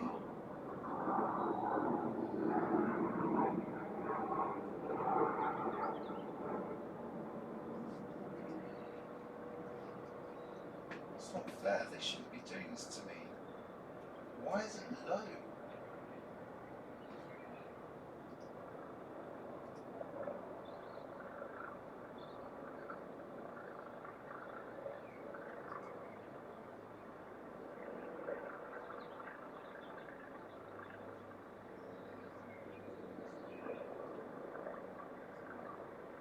Should I stop streaming then?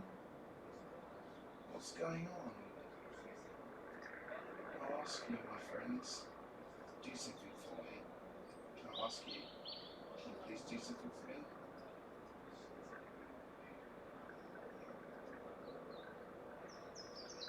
I need you to improve my stream. If you can. YouTube is telling me my stream health is wrong. But I know that you're there. Could you do something about it, please?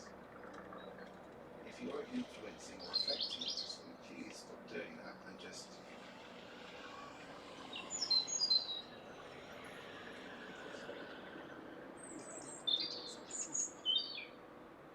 Really?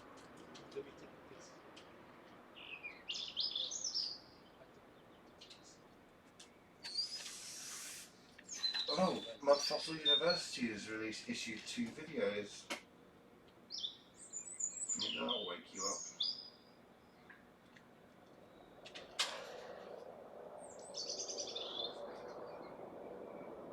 What's the deal, YouTube?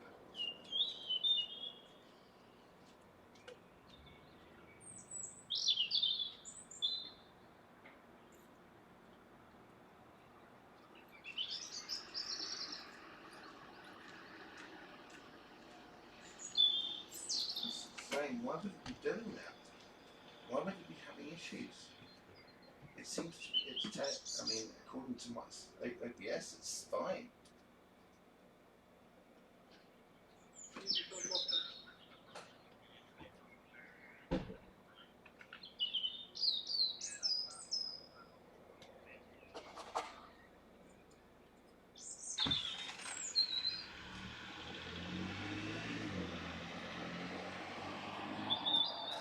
So telling me it jumps 45 fucking minutes? I don't think so.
working perfectly fine.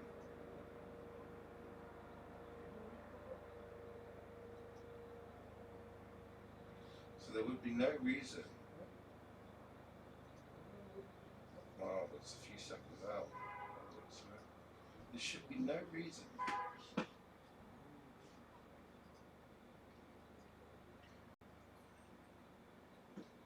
wonder if there's any. But also university. Now, literally, Fifth Harmony. These groups, you notice, when they part ways, they don't have online linking. Because when they get number one albums and all that kind of stuff, you'll notice that they'll eventually always go end up being on a reality show. When they start talking about how they've lost their money, it happens with all of them. So you've got to start thinking, is it because they're really silly business people, or is it just how really people think of them?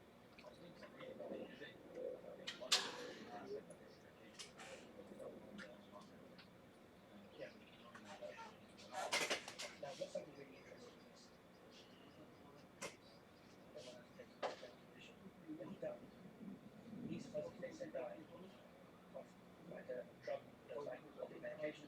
But what people don't know is just he was going to eventually get all of his rights to his masters, and then he died. I'm not conspiracy theorist. Sometimes we all are, but that says a lot. Why did that happen? Michael Jackson had the right to beat him. He bought the right to beat him. Yeah, bro, this is one of the most popular, if you look at popular music, like when they say pop music, they are the most popular band in the popular mainstream after World War II. They are the most popular band and caused hysteria all over the world. And Michael Jackson had rights to their music. You know what I'm saying? And then when Michael Jackson died and all that kind of conspiracy behind him, he stopped to get the wrong medication and all that kind of stuff. It's more beneficial.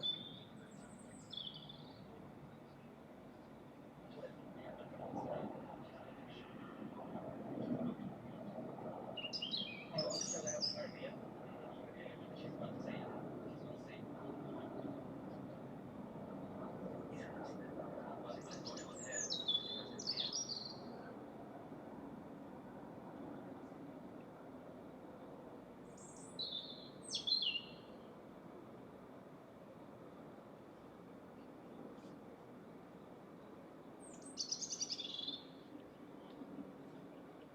It's better for them to have someone like this dead. Why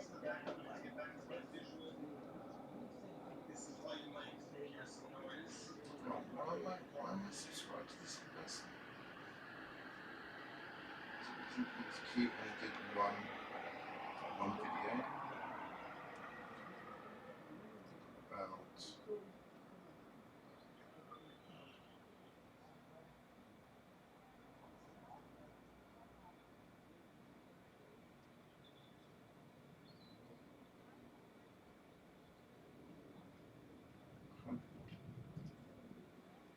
oh, look at that, he's got a picture of his family, life is meant to be shared.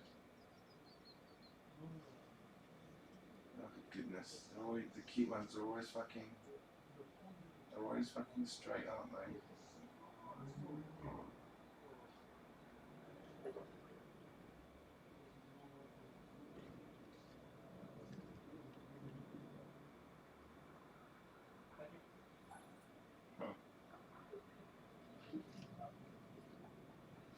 April 11th, 2019, Julian Assange is arrested by British authorities in the Ecuadorian embassy in London. Where do we even start breaking this one down?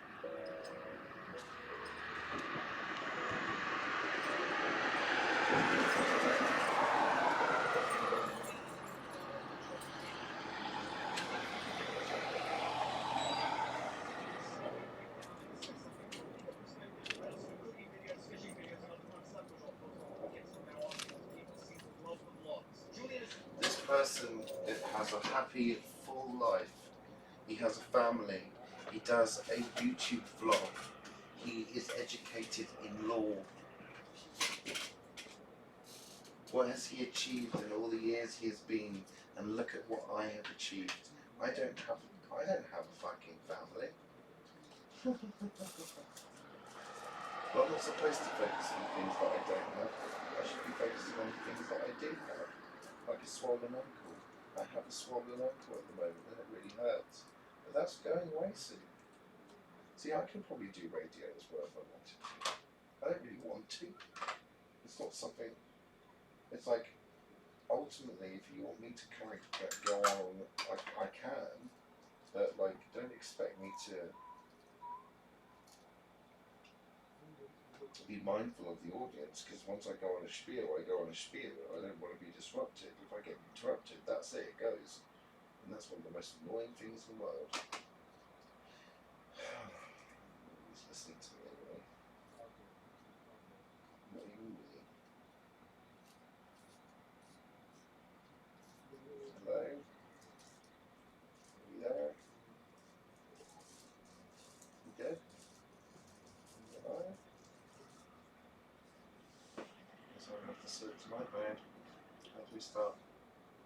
Such. Most of you probably only know him through WikiLeaks as a result of the 2016 presidential election between Donald Trump and Hillary Clinton. He is an Australian computer programmer who founded WikiLeaks in 2006. In 2010, he arose to international notoriety. Between April and November 2010, Julian Assange on WikiLeaks published classified information which was leaked to him by Chelsea Manning. Following the 2010 leaks, the United States federal government launched a criminal investigation into Julian Assange. Coincidentally enough, or not so coincidentally to some, in November 2010, Sweden issued an international warrant for the arrest of Julian Assange relating to alleged rape and assault. No such thing as coincidence. Julian Assange denied those charges and said that if he were extradited to Sweden, he would then be extradited to the United States to face the charges that were being brought against him, where he could potentially face the death penalty for those charges. For about 2 years, Julian Assange fought the extradition to Sweden, which he subsequently lost, and then to avoid extradition to Sweden and then potentially to the United States, where he might face the death penalty, he sought refuge in the Ecuadorian embassy in London, where he stayed from August 2012 until April 11, 2019. Come April 11, 2019, the British authorities are invited into the Ecuadorian embassy, where they promptly arrest Julian Assange. From a legal perspective, how do we break this down in order to digest it? The first obvious question is, why wasn't Julian Assange arrested for the 7 years where he sought refuge in the Ecuadorian embassy in London? And in order to answer this question, we need to refer to the Vienna Convention on Diplomatic Relations of 1961. The Vienna Convention basically governs diplomatic relations between countries who are signatories to that convention. It contains a number of very interesting provisions, most notably diplomatic immunity for diplomats, so that diplomats in foreign countries will not face undue pressure, intimidation, harassment by the host country. But the most interesting provision for the purposes of this law, Article 22, which provides that embassies are inviolable premises in the host country. In other words, the host country can never enter the embassy except on invitation or with permission from the mission head or the diplomats. And the question everyone should be asking themselves is, how did the British authorities arrest Julian Assange on April 11, 2019 without violating any international treaties? The Washington Post ran an interesting headline which reads as follows: How British police arrested Julian Assange without breaking international law. Open another parenthesis here to illustrate the degree to which we have to read the news with a critical mind. That headline, which purports to state a fact, in fact presupposes a conclusion. It presupposes that the British police in fact arrested Julian Assange without breaking international law. So what ended up happening is that Julian Assange failed in challenging the extradition. He sought refuge in the Ecuadorian embassy, where he was granted asylum in 2012. He literally could not step foot off the embassy without risk of immediate arrest. Because while in the embassy, he couldn't be arrested because the British authorities would not enter the embassy except with invitation from the Ecuadorian embassy. If he were to step foot off of the embassy, he would literally be back on United Kingdom property, so to speak, where he could be promptly arrested by British authorities. In fact, and this is the absurdity of what ended up happening, officers of the Metropolitan Police Service were basically on a 3+ year stakeout. They set up position literally across the street from the Ecuadorian embassy, just in case Julian Assange ever left or tried to flee the embassy, so that they could arrest him right away. The mission was ended a little over 3 years later, literally because of the cost. It had cost something like £12.6 million. That's ridiculous. The Julian Assange tried to flee the Ecuadorian embassy, so he got arrested. And then what changed on April 11, 2019? A lot of people were going to think the United States had a role in influencing the Ecuadorian embassy to join the British authorities in to arrest Julian Assange. Of course they did. Other internet pundits, I am only here to explain from a legal perspective. And what ended up happening, for whatever reason, the Ecuadorian embassy invited in the British authorities, who promptly arrested Julian Assange. And now the next question is Julian Assange going to get extradited to the United States to face charges and potentially the death penalty for having published classified information that was Death penalty is ridiculous. What's extradition in and of itself? It's basically just a fancy way of saying an agreement between two countries where one will break it down. We didn't commit the crime in that country, though, did he? Extradition treaties with a number of countries. go Google and see which ones. They include Switzerland and the United Kingdom. But he never committed a crime in that country. He wasn't in the country at the time. Does not make a difference. And the answer to that question is not so cut and dry. In the case of Soring versus the United Kingdom, the European Court of Human Rights ruled that Soring could not be extradited back to the United States because he faced the death penalty on the charges that he was accused of. And the United Kingdom, in fact, did not extradite Soring until they got assurances from the United States that they would not impose the death penalty if the extradition were effective. What does the future hold for Julian Assange? We're going to find out. This is a very interesting situation. Well, from a legal, from a technical perspective, unfortunately, at the heart of it, there are real people with real consequences on those people. And I'm going to leave it to the internet to debate whether Julian Assange is a hero or a villain. My personal opinion, it doesn't matter. I am just working out. If you like this content, like, share, subscribe, notification bell, and then you know What do you mean your personal opinion doesn't matter?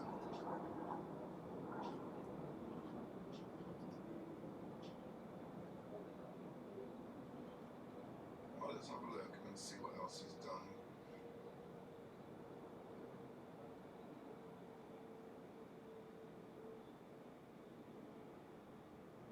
He's got one on Alex Jones.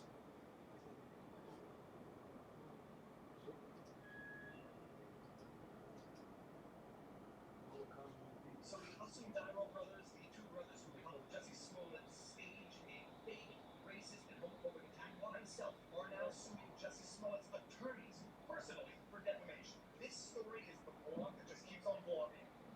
Yes, I'm at a McDonald's playground. Why are you taking your kids to fucking McDonald's anyway? Alright, for those of you who've been living under a rock, a little while ago, Jesse Smollett claimed What's the same shirt you wore last? against him by two white males wearing big American great hats. He claimed that the attack was racist and homophobic, and the Chicago police launched a month-long investigation to determine who did it. Plot twist, it turns out that Jesse Smollett paid two of his friends to stage the attack, and his two friends, who are also brothers, testified before a grand jury confirming that it was all a staged. Oh God, it hurts. What the fuck? What's that all about?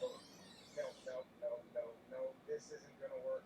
This is confusing and distracting and annoying even to me. One kid's at a play date, the other kid's asleep in the back, so we can do this quietly and properly in the car. We have to fully appreciate the multiple layers of insanity to this entire situation. Jesse Smollett claimed to have been the victim of a racist and homophobic hate crime perpetrated against him by two white men. After an extensive investigation by the Chicago Police Department, it turns out that Jesse Smollett paid two of his friends, the Disintegral brothers, $3,500 to stage the attack.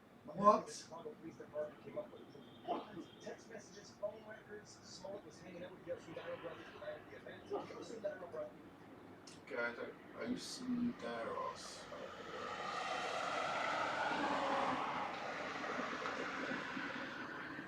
Mueller explained. Mueller again. Plot twist. Oh my god, twice.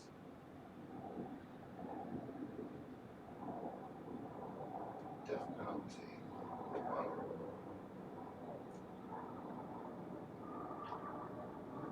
Look, there's a deposition of Alex Jones.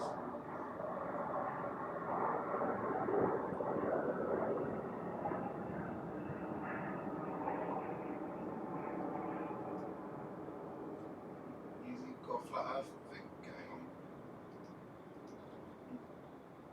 I just watched the full 3-hour and 14-minute deposition of Alex Jones. This is my analysis as a lawyer.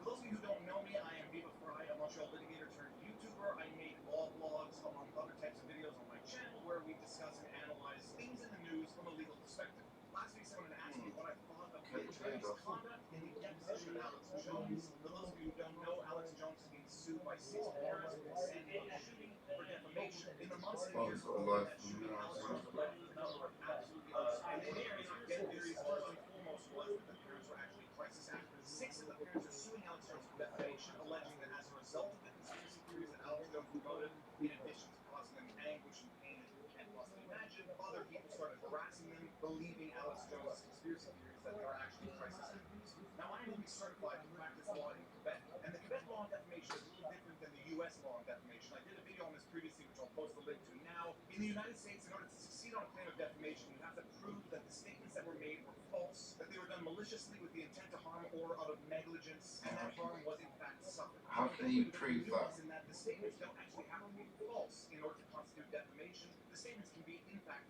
true, but if they are uttered for the purposes of causing harm, it can still constitute defamation under our civil liability system. And in virtue of the freedom of the press generally benefits from a higher threshold of what they are allowed to publish, and the threshold is a little bit higher when it relates to celebrities who live in the public eye and are therefore subject to more scrutiny. Regardless, I'm not going to get into the nuances of defamation law. Right now I'm going to analyze the deposition and the conduct of the attorneys and how this examination went.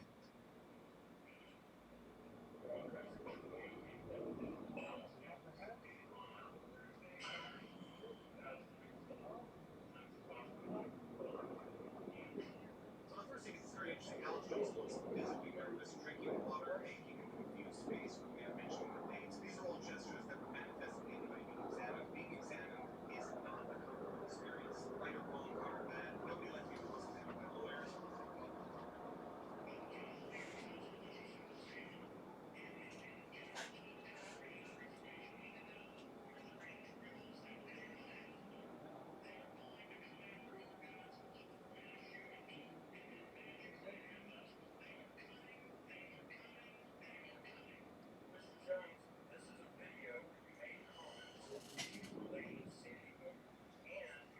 What is that? Is that it? Is that all they had?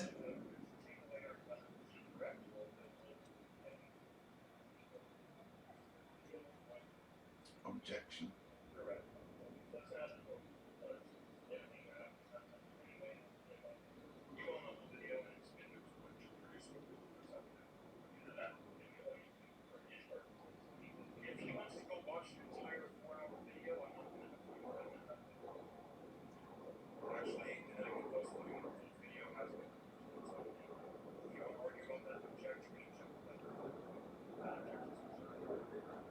This is a mistake that has been made in the early stages of this examination, which are going to come back and cause problems throughout the examination. The lawyer put together himself a compilation of Alex Jones clips where he said certain things in phone calls on YouTube. The problem is that Taken out of context. the native clips to introduce them to Alex Jones. Out of He context. made a montage himself. That is to say, the attorney edited Yes. together a montage which he then presented to Alex Jones. Yes. The problem with this is that attorneys are not supposed to admit evidence. They're not supposed to produce evidence themselves. They produce exhibits which have to be admitted as evidence later on. Yes. To admit something as evidence, It'd have to be the entire footage. and so the attorney, instead of using the unedited clips to present it to Alex Jones to get Alex Jones to admit his own videos into evidence, the lawyer spliced together short clips and then presented it to Alex Jones so that Alex Jones now says, I have no idea where these are taken from, what date they were taken on, and why they're spliced together or edited in the way they are edited together. It's a strategic mistake that allows the witness to get out of answering any questions on it because it is effectively edited, doctored material, edited Yes. by the attorney asking the questions on it. And I Yes. understand what the attorney was trying to do. He edited it together for impact, to show in sequence the number of things that Alex Jones said over the years. The problem is, in that editing the video together, the lawyer Over the years? is the creator of the evidence, so to speak, and not the presenter of the evidence. And this allows Alex Jones and his attorney to object to any and questions related to this. Good. The video is edited, and the attorney asks questions.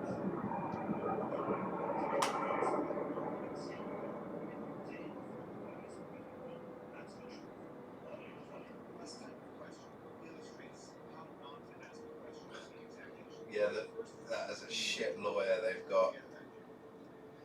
Okay, let's move on from this. I don't. Oh,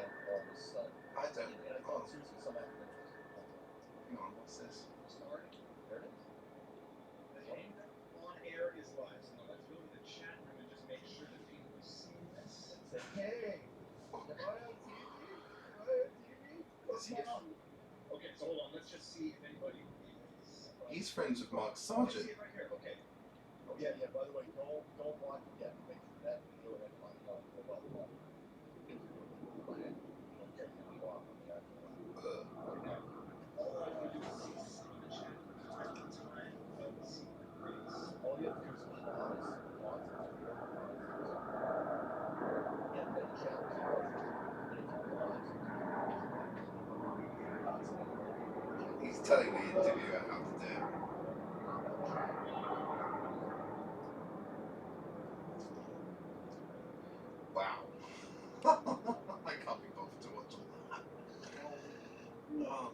this one talks about,